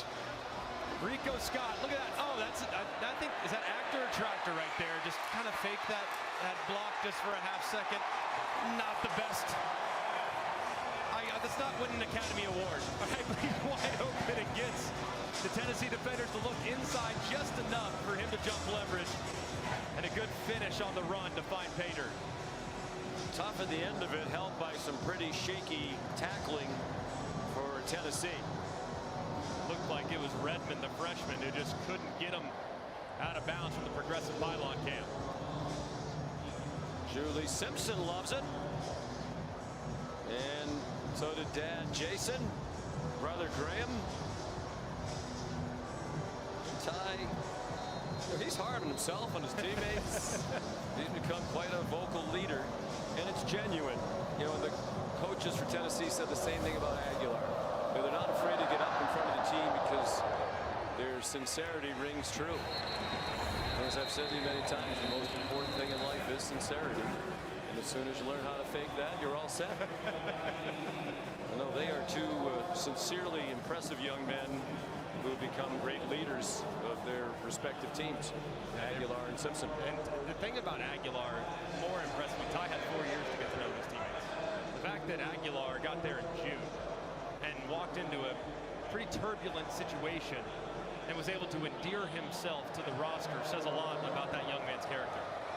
And coach said he made a great effort. Took position groups to dinner regularly as soon as he got there. Braylon Staley the catch, and not much after the catch. And it was a competition. They have a couple of other very good quarterbacks they're high on. The backup right now is Jake Marklinger. It was really a battle between the two of them right down the end of training camp before Aguilar was named the starter. Rashawn Bishop for very little on the final play of the third quarter. Back here in Tuscaloosa here with head coach Kalen DeBoer. And coach, a tough start to the second half, but how did you like your team's response, especially on that last drive? Yeah, the last half the quarter, like what the defense did, got the stop with some rough field position and then going 99 yards. So again, we're a resilient team. We got to do a better job of not putting ourselves in that spot that whole quarter to play. Thanks, coach. Thank you. First play of the fourth quarter, 3rd down and 4, Tennessee down by 17 points, and Kitzelman can't catch the ball. That would have been a first down. Well, Kalen DeBoer said yesterday one of the things he likes about his team, unlike last year, this team has responded time and time again. They're helped on that drop by Kitzelman. Yeah, that's not 2 massive drops by Tennessee weapons on critical 3rd downs. They're going to go for it on 4th and 4 from their own 31. Down by 3 scores, have to have it. Pierre brought pressure from the inside on a twist. Aguilar on target, caught for a first down. Mike Matthews for 13 on 4th and 4. Very nice job there by Joey Aguilar, buying time, allowing the scramble drill to uncover, and Matthews securing the catch. 4 for 4 on 4th down tonight, 7 for 7 for the season. Are the balls. 14 and a half to go. On target. Down on his knees with the catch is Brazel, his first catch since 3.5 minutes remained in the first quarter. He had 3 catches early, but he's been absent from their attack for a while. That one's good for 12. Given the challenges that Tennessee's defense has had at times tonight, I expect Tennessee to maybe pick up the pace a little bit as this drive continues on. Aguilar forced back. Kalen DeBoer screaming for a holding call, and it did look like there was a hold by Lance Hurd, the tackle who got away with it. The play winds up being a 1-yard rush for Aguilar. Yeah, I think he has a point there. You watch the left tackle. It looked like he kind of the defender started to kind of lose a little bit. Might have been on the other side as well. I think he could have had it on either end. Bishop, another big run. And the tackling has been poor on both sides for much of this game. Keon Sapp finally made the stop. He's hobbling at the end of the play. Broke his foot in the game at Tennessee last year. Missed the rest of the season. It's something you got to keep an eye on. This is not good here. Bishop a little banged up last week. Now is down again. And man, he is a great weapon for this offense. Back-to-back 100-yard games for Deshaun Bishop. That 22-yard run gets him to 111 on just 11 carries.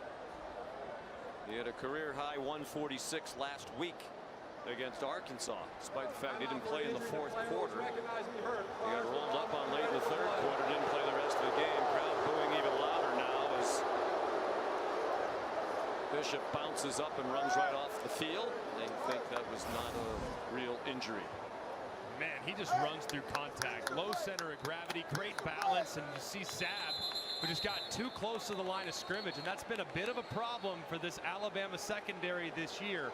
They get too close to the line of scrimmage, and all of a sudden they lose their angles. And when they back up and see it a little bit better, they've been much more secure in tackling in the run game.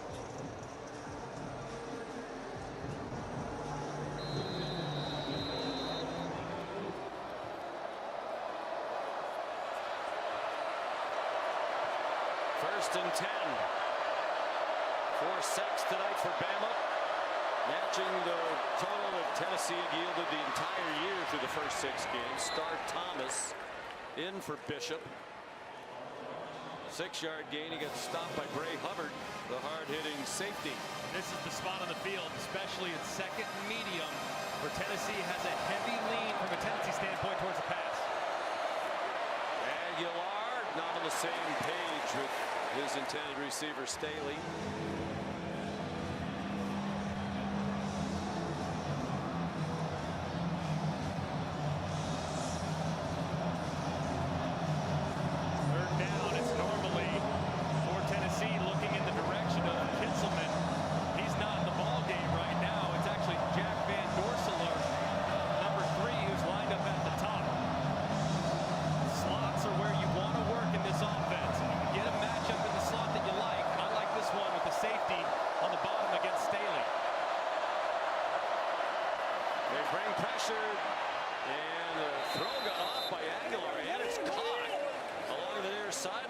Staley with Bray Hubbard there. 3-yard gain and not a first down. Looked like got tipped there too, and tremendous hands and concentration by Staley. Set up another 4th down for Tennessee. With heavy personnel coming in the game, 2 tight ends anticipating a run here on 4th and short. They converted a 4th and 4 from their own territory.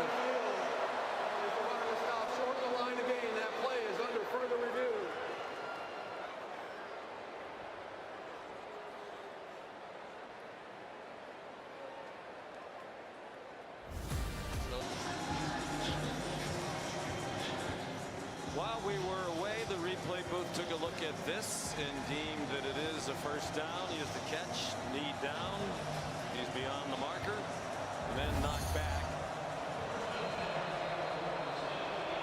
So Tennessee on the move, down by 17. 11th play of the drive started from their own 25. Bama showing some pressure there, getting Aguilar to check, and then they drop out. See if he checks back into it. Anticipate pass here. Bishop banged down inside the 5 by Justin Jefferson, leading tackler of the year for Alabama's defense.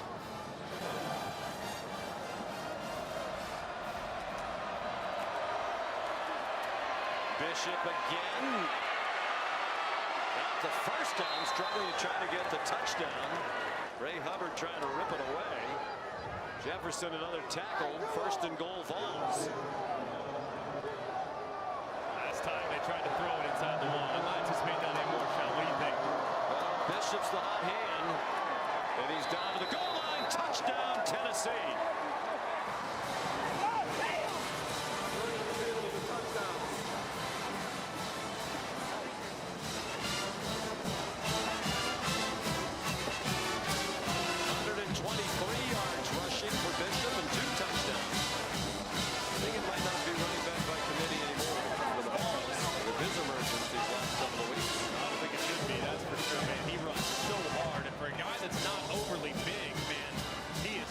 difficult to bring down.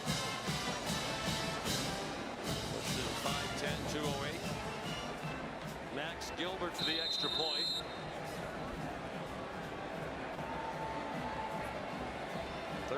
Play 75-yard drive. They took 4:34 off the clock. A little fourth down conversions, and Gilbert the extra point. There is a flag down.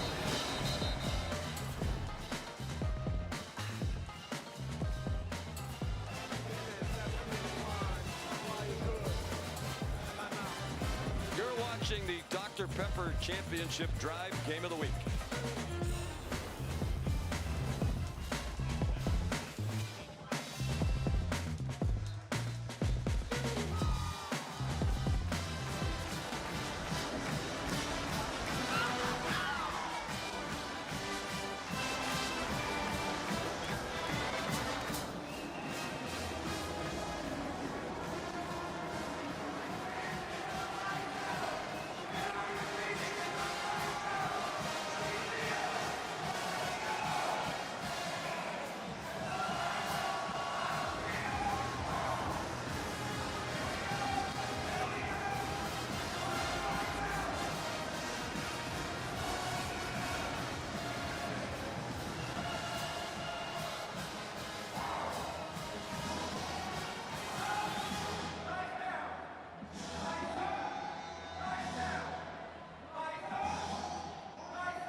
Tennessee, number 97, will now be number 1.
Saturday Night Football is presented by Capital One. What's in your wallet? And in part by Subaru. Love. It's what makes Subaru, Subaru.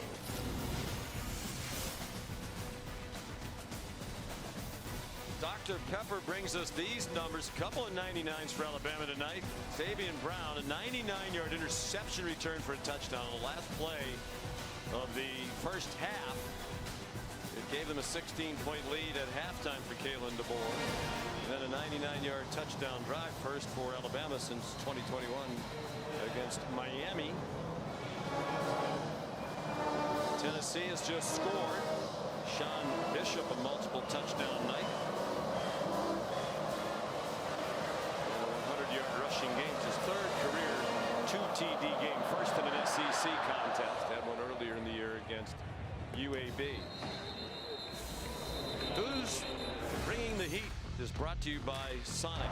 Well, it starts with a big pick six by Alabama to cap off what was a wild first half swing, and Bishop answered. First drive for Tennessee, cuts it to a 10-point lead after a big run to open things up, and Alabama answers again with a 99-yard touchdown drive that you just referenced. Tennessee answers again to make it a 10-point lead again. So massive moment here for Tennessee's defense. Have to find a way to get off the field. They've stopped the run, Will Kalen DeBoer in this offense, will they be slightly more aggressive, maybe lean towards the air and trust Ty Simpson? Still a 2-score lead, but it's hard for them to run out the clock because they don't have an effective running game. Just 74 yards tonight. And nothing doing for Kevin Riley on first down. Nathan Robinson made the tackle. So far, if you look at the run game for Alabama, reference the yardage, but really it's kind of been on broken plays. You had one reverse by Ryan Williams for 16. Terry Bernard got 3 for 40, but one of those was a broken play that he just made a ridiculous move and made something out of nothing. So traditional run game's been non-existent for the Tide. Well, we talked to Kalen DeBoer yesterday. He said, we've been a good team, we're not a great team. He's hoping that they're trending in the right direction. But clearly some things to improve upon. The run game is a big one. Simpson running out of time, throws it away. Pressured by Joshua Josephs, the outstanding defensive end / outside linebacker out of Kennesaw, Georgia. Who they thought had a really good year last year, was just overshadowed a bit by James Pierce, who wound up being a first-round NFL draft pick. This is where these pass rushers have to feast, too. 3rd and long situation. Joseph's got an 82-inch wingspan. He's going to be working against the right tackle, Formby, who's had some challenges in pass pro. Simpson given a clean pocket down the sideline, and a flag thrown. They grabbed a hold of Ryan Williams, and it's too bad for Tennessee because I don't think that was going to be completed. Pass interference, defense, number 8. And Colton Hood Automatic first down. yanked at the uniform of Williams and got flagged for it. Yeah, and it was a pretty good call. A lot of contact. You see the right hand up around the collar of Ryan Williams, but just like you said, Sean, kind of unnecessary. It looked like that ball was going to be way too far, but resistance led to it being the correct call. Yeah, it was going to be way too far because he actually held him for quite a while, not just at the end. For a huge penalty. Ryan Williams has had a very good night. We mentioned tonight he's only 18 years old, sophomore. He was 17 last year. He was 17 all last year. He's going to be 18 this entire season. He'll be 19 next season. No way. It's kind of the progression. He stays on course. Here's Daniel Hill. He's given them a little bit of a spark at the running back position. Colton Hood, another tackle, very near the first down. And they have signaled first down for Alabama. 10 yards on the run for Hill. This is exactly when you want a back like Hill. I mean, a guy that's 245 pounds, has fatigue starting to set in for the defense. Those big body backs, those guys are what we called closers. They come in and they close you out because they're so difficult to bring down. The fatigued bodies, you can drag them a little bit after the contact.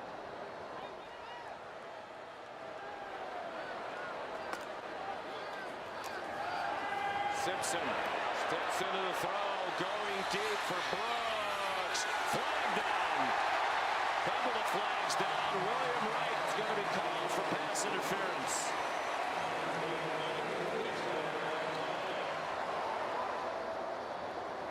Pass interference, defense, number 0. 15-yard penalty from the previous spot. Automatic first down. There is nothing more difficult on a defender than a slightly underthrown deep ball. As you can see, Brooks trying to work back to it. The defender never turns around, and William Wright, it's an easy call for the official. A couple of big penalties against Heupel's defensive backs. Alabama's moved to the 35-yard line.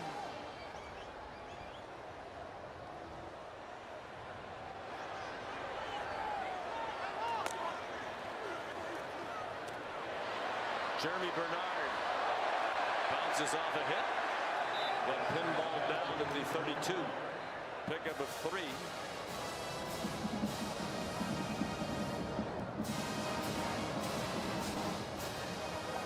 Spillman limping a little bit after he was involved in the collision at the end of the play. Alabama leading by 10. Trying to make it 4 straight wins against ranked opponents. Maybe just the 4th team in SEC history to do that. Win 4 consecutive games, all against ranked opponents. Tough run by Yall.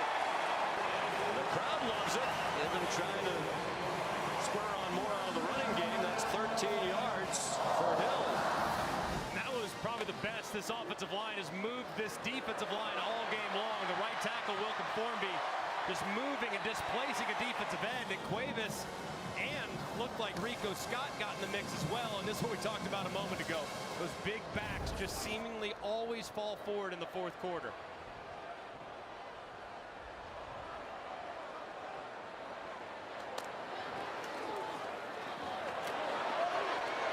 Bernard. Again, the tackling's been a little shaky. He got banged out of bounds at the 10 by Sidney Walton. They're a yard short of a first down. 2nd and 1. More than midway through the 4th quarter now. Alabama all-time when leading by 17 or more after 3 quarters is 446-0. Daunting history facing the Vols.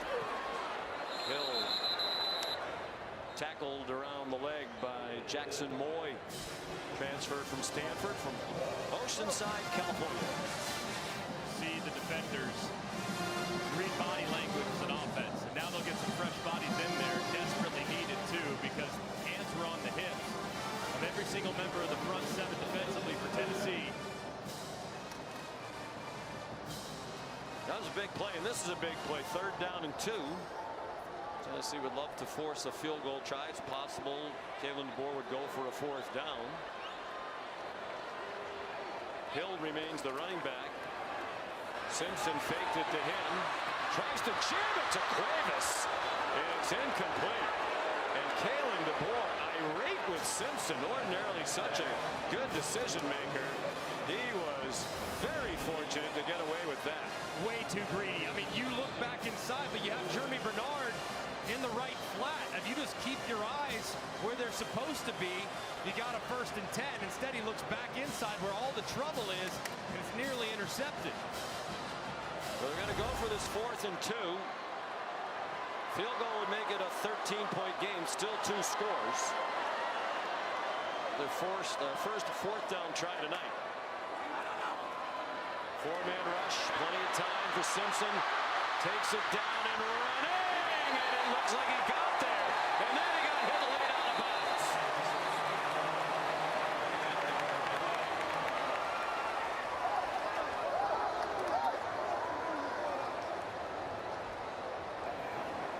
Jeremiah T-Lander. First down after the play. Personal foul. Unnecessary roughness. Defense. Number 22. Penalties have permission to the goal. First down. What a play by Simpson. I mean, he's working right there against Eric Carter. Carter's one of the best linebackers in the SEC. He has him behind the line of scrimmage.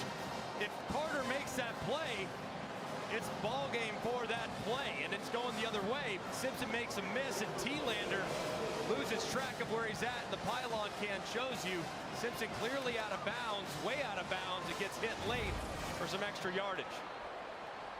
3 big penalties on the Tennessee defense on this drive. Under 6 minutes to go. Hill. Touchdown, Tide.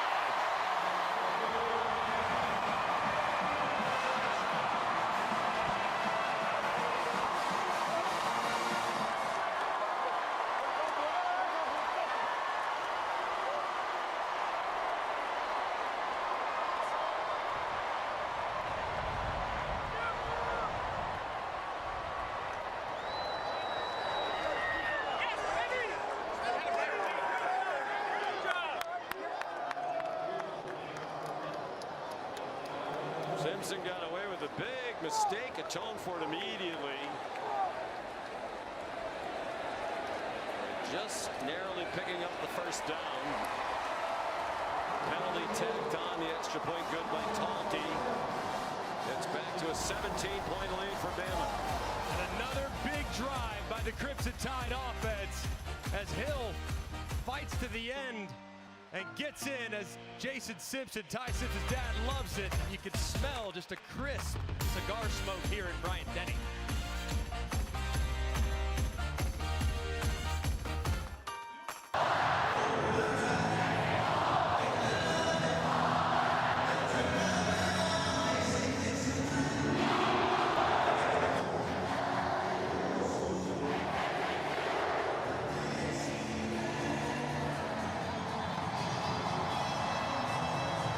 Trying to do something that's been done infrequently in the great history of the Southeastern Conference. Trying to win 4 games in a row against ranked opponents. They've knocked off Georgia, Vanderbilt, and Missouri, trying to take down Tennessee tonight. The all-time mark is 5. They're not going to have a chance to do that because they go to South Carolina next week. And the Gamecocks are not going to be ranked. You can smell cigar smoke in the air here. Now that young man is not the only one who has lit up a stogie. One of the traditions in this rivalry back to 1961.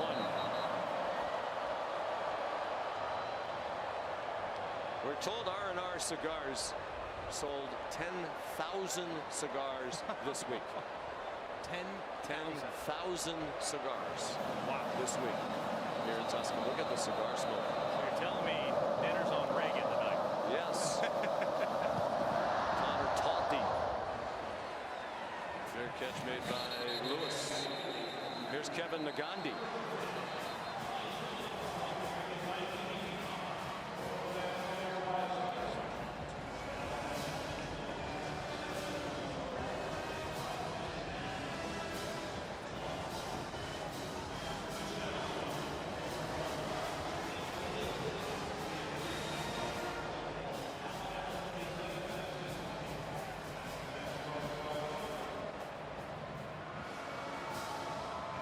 That's a huge win for Texas.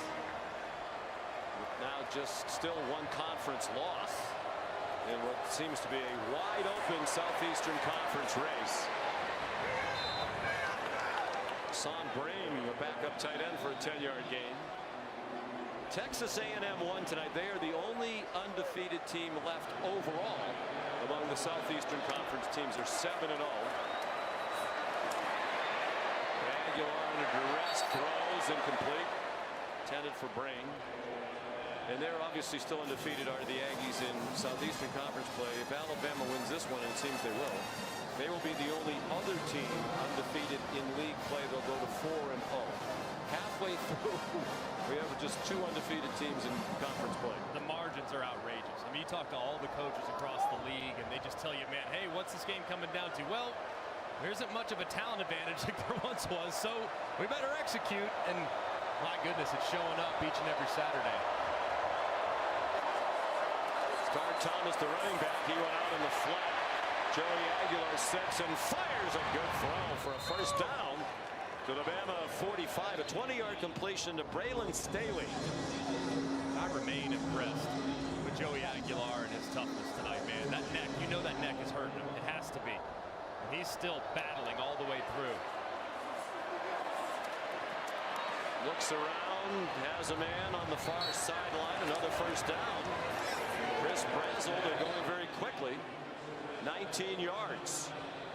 One of the things you wonder about, and obviously we've seen it tonight, they're playing at a much slower pace than they usually do. But no depth at wide receiver. You know, it's really hard to play at that blistering pace when you have the same 3 receivers playing every down. That one's a drop by Brame. They had a couple of key injuries to freshman receivers who they thought would be a factor. Travis Smith and Darius Jackson. So almost all of the snaps are Matthew, Staley, and Brazel at wide receiver. And I think they are hopeful at some point here in the future that you're going to have more availability there. But as you can see, more than 80% of the reps, and it's a vertical offense too. It's not like these guys are running 3-yard routes. I mean, these guys are taking the top off. So I'd love to know how far they run in a given game. Much less than in previous years. Here's an Alabama blitz, well blocked. Aguilar throws, incomplete, flag down for a pass interference call against Xavier Mincy. And all of a sudden, Brame has become a frequent target. True freshman out of Derby, Kansas. Son Brame. Pass interference. Defense. The ball be placed at the spot of the foul. First down. The foul is on number 12. It does look like he kind of wraps up the wide receiver as he's getting ready to come in, and Mincy, no question, arrive early, right hand around the belly, and the correct call made by the officials.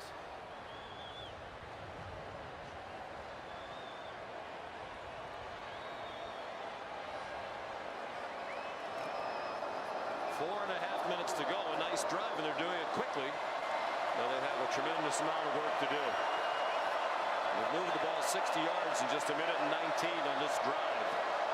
Star Thomas, the running back. Transfer from Duke. That ball's batted, still caught. Might have been better than it wasn't. Brazel caught it, and then he got flattened by Damani Jackson for a 4-yard loss. Payne Womack there bringing the house, and Tennessee's quick outlet was deflected immediately. See if they decide to show that pressure look again, or if they'll play off, and it's looking like they'll play off.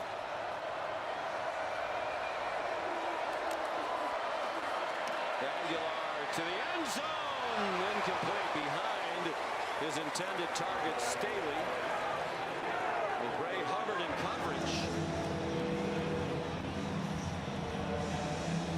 Hubbard was going to go to Southern Miss to play baseball. He delivered the hit after the ball was gone. Jab was there as well. Then I got a call from Nick Saban's staff. Why don't you come up? We'd like to take a look at you. We got offered a scholarship to play football in Alabama. That was the end of the baseball career. He's an outfielder. He said that skill set helps track a ball as a defensive back, just like you'd be tracking a fly ball in the outfield. Aguilar to the boundary. Brazel dropped by Jackson. Who's woofing a little bit, it seems, at Brazel. Here's a 4th down. Perfect for the season on 4th down. They have any chance at all here tonight. This is another one they have to have with 11 to go. And in theory, they could take the field goal here. It's a 17-point game. You still need 2 touchdowns. Still a 3-possession game, but opting to keep their offense on the field.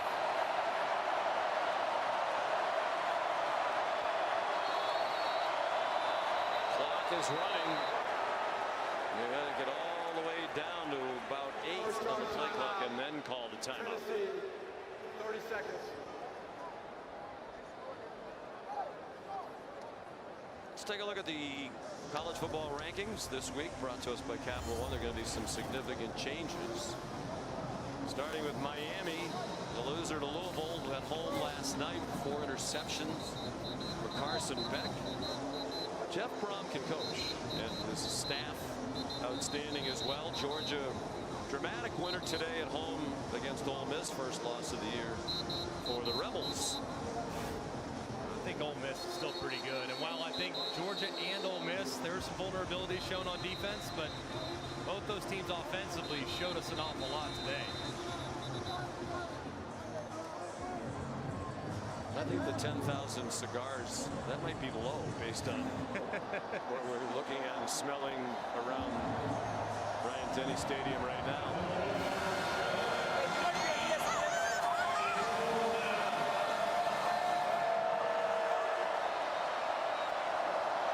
Fourth down and 11. Last call for Tennessee. They'll wait as Kalen DeBoer calls the timeout. First yard timeout. How about what Ty Simpson told us about the cigars yesterday? He mentioned he grew up in Tennessee, in Martin, Tennessee, northwest corner of the state, which he told us is actually closer to Tuscaloosa, about 4.5-hour drive than it is to Knoxville, 5.5 hours away. But he said when he was a kid and Tennessee would beat Alabama, like his 12-year-old friends would be smoking cigars running around the lovely hamlet of Martin, Tennessee. You got to lean in. It just means more down here. Where are the parents? I don't know. I can't answer that. But that's not surprised that people are excited about it. Ty Simpson, we mentioned, recruited by Tennessee, but there was right when that coaching change to Josh Heupel was happening, so it was a little too late. Decided to come to Alabama. His mom so emotional after that win at Georgia. He waited 4 years to get a turn. It didn't start well against Florida State. She was so relieved that they had that big win against Georgia, in tears after the game as she hugged her son.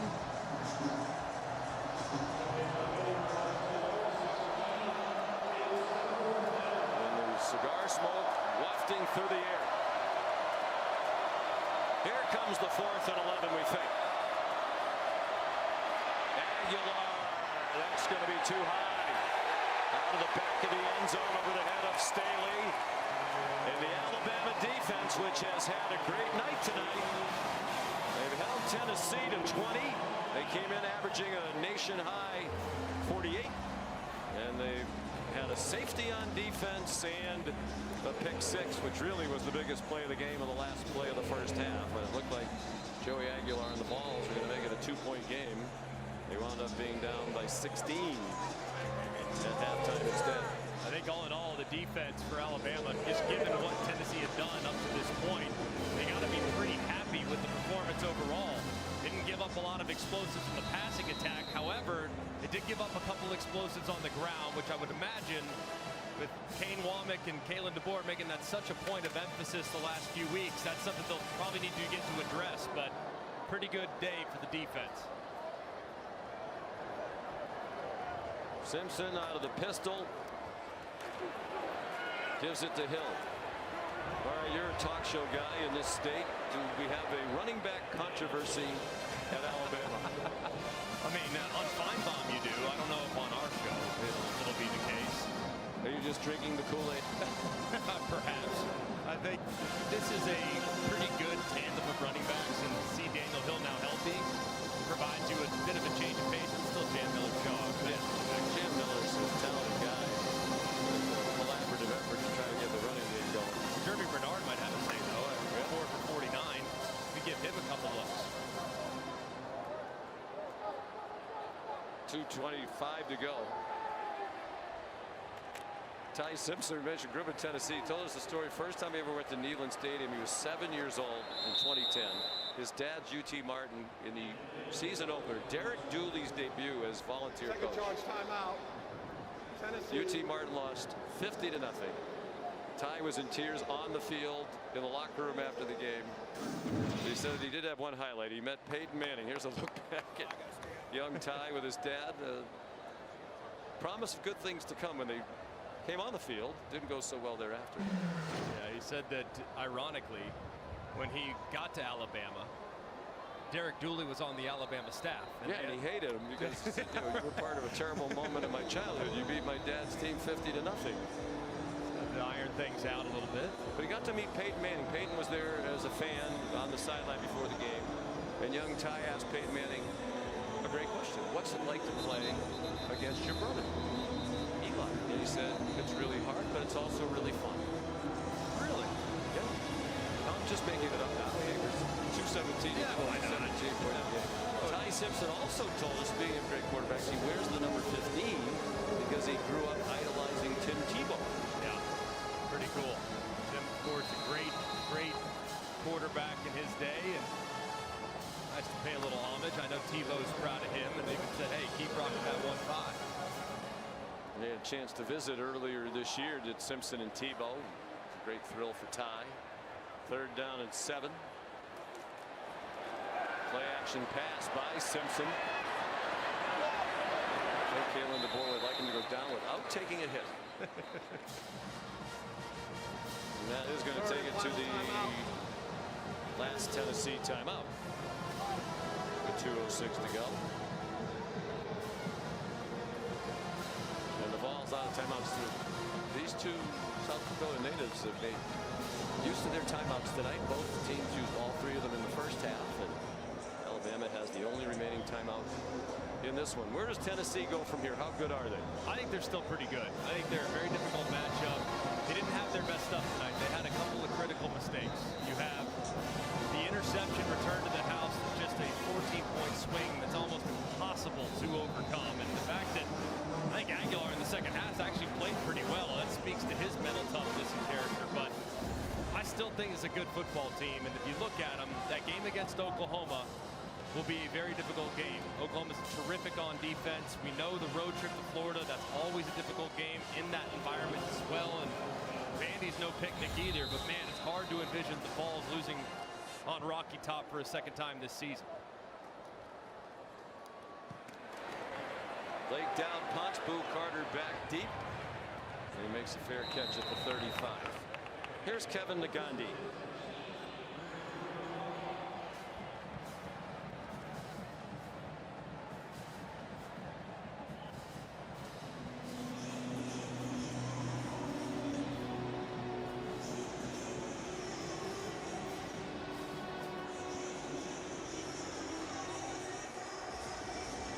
First road game of the season for Missouri. How about that? One of the loveliest village on the plains. The Lombard team that really needs a win.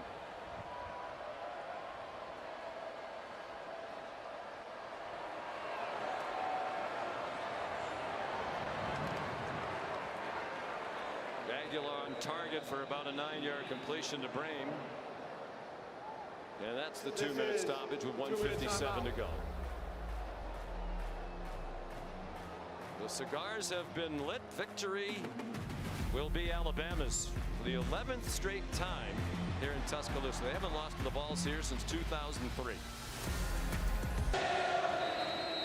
From Bryant-Denny Stadium in Tuscaloosa, the cigar capital of the world at the moment. Alabama leading 37-20 under 2 minutes to go. Joey Aguilar hits the crosser Brame. With 2 catches all year entering tonight, he's become the target here late in the game. This is going to be 11 straight losses in Tuscaloosa for Tennessee, which is their longest road losing streak against any opponent in program history. 1 minute 43 seconds. I don't think we need to get too nitpicky about the clock at this juncture.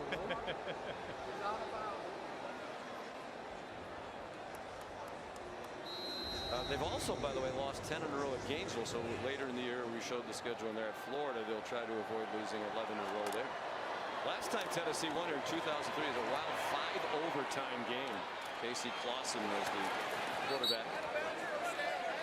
Justin Jefferson shoves Peyton Lewis out of bounds.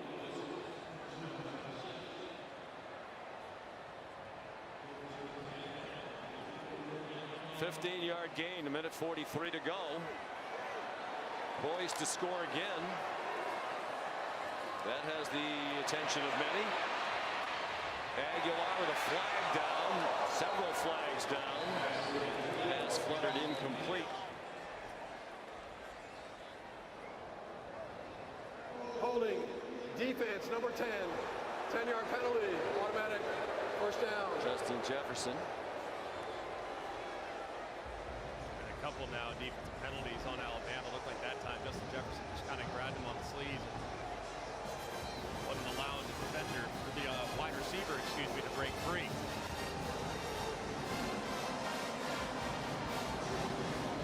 Jane Wannick has to be pleased with the defensive performance. Son of a coach, his dad Dave's a long-time college football defensive coach. Still comes around quite a bit. A great resource for his son. Oh boy. Jackson flying down as he picked up Brazel and placed him down.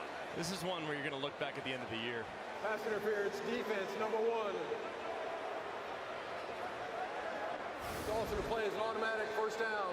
And people, ball be placed at the 2-yard line. and people look at Alabama's defensive numbers and their defensive rankings. They've given up now 400+ yards to Tennessee, but what percentage of those have been kind of in garbage time, frankly, these last couple drives. Here's Dave Womack on the left.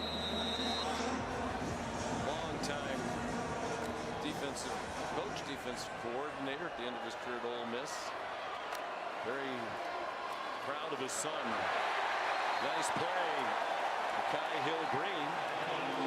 And Dave Womack helps Kane get ready for the next opponent. He said, we were getting on the bus last week in Missouri after the win, and I already had a text message from my dad with a lot of thoughts about Tennessee. You ever see anybody, by the way, with a smaller play sheet than Kane Womack or Mike Jackson? Yeah, with Chris Brazel. And another pass pass interference against Oman. The only Womack showed us that yesterday. I mean, it looked like a napkin. It's a 3-by-5. Yeah, look at that. It looks a little bigger now because it's laminated. And the printing on there is so small. He must have tremendous eyesight. Must. I mean, the only guy that's even close is Mike Leach. Mike Leach used to do it. It looked like on a receipt. It was the smallest, and not a receipt from like CBS either. Like I'm talking like a receipt that you would get anywhere else. Peyton Lewis, touchdown with 1:01 to go. Where is he? No, they were going to roll him down. Looked from here like he was in. Keon Sam made the tackle. There are many watching with interest if there will be more points in this game. Peyton Lewis with another flag down. You just know Kalen DeBoer is going to get asked at some point down the road. Oh, look at your team struggling with penalties. Look at your team. False start. Offense number 74. 5-yard penalty. This penalty results in a 10-second runoff. Please reset the game clock to 31 seconds, and the clock will start on my signal. But if you really look at it, it's been a remarkably clean game from Alabama from a penalty standpoint until these last few moments, and this one, of course, on Tennessee. But these are the games that just inflate the numbers and create a false narrative. The over-under is 60.5. You just came out and said it. I did. So that's why we're referencing it. I never used to mention those things. I still wish I didn't have to. I don't have to, but it's a reality now. It's 2025. Sports and sports viewing. And your throws incomplete. It's amazing how how many times even a one-sided game, something comes down to the very end, whether it's the point spread, the over, the under. The building cigar smoke. Can we send, you think we can put in for drag cleaning? I'm going to try to expense the drag cleaning. We're going to smell like we were at a bar at our cigar. We're going to have to defend ourselves. We've been good up in the booth. Peyton Lewis does not get in. And the final seconds are going to tick off. Underwhelming finish.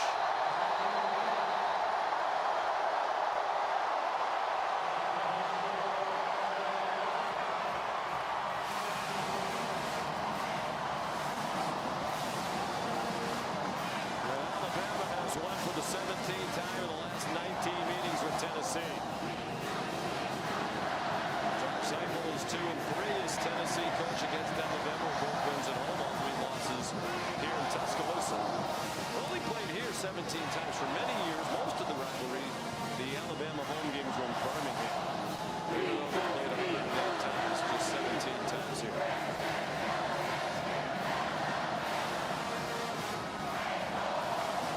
These folks would have seen this coming after the opening defeat at Florida State. Very impressive turnaround and a very good looking football team right now. Tremendous turnaround. And I think what's most impressive is the response immediately and then the subtle improvements that we've seen over the last 6 weeks. It's really been impressive. Kalen DeBoer is 19-3 all time against ranked opponents. That is the best record in college football history. And there are many who still, in this part of the world, think he shouldn't be their coach. Hopefully that's dying down.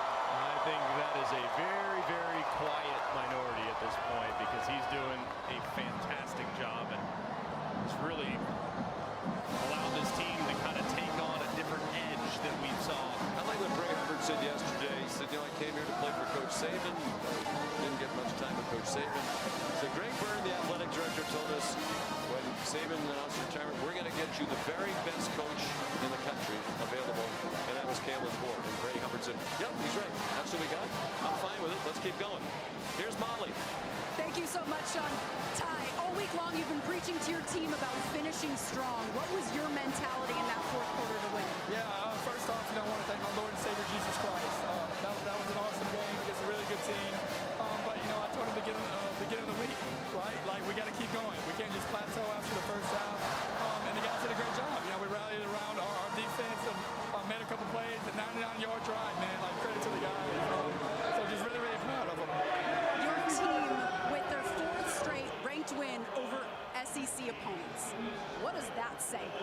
this group. Yeah, you know, any win in the SEC is hard, you know what I mean? But it means a lot about this team. We're resilient, we're tough. I'm really, really proud of the guys, you know, but I'm going to enjoy this one. This one meant a lot to me, so. Yeah, I bet it did. You're from Martin, Tennessee. Your dad finally able to be here for a win. How much more satisfying does that make this one? It makes it very, very sweet. You know, it means a lot to my family. I got a lot to the Weakley County people back at home. That one was for them. I got a lot of family members that didn't get to make it today, but I got a lot of family members that are here. So I'm blessed to be a part of the Crimson Tide. I'm blessed to be a part of this awesome team. So God bless everything, and God bless Alabama. Ty, here is your victory cigar. How are you going to celebrate tonight? I'm gonna go light them up with my boys and enjoy it. But smoke them if you got them. Congrats, enjoy it. Thank you so much. Sean. Great day for the Simpson family.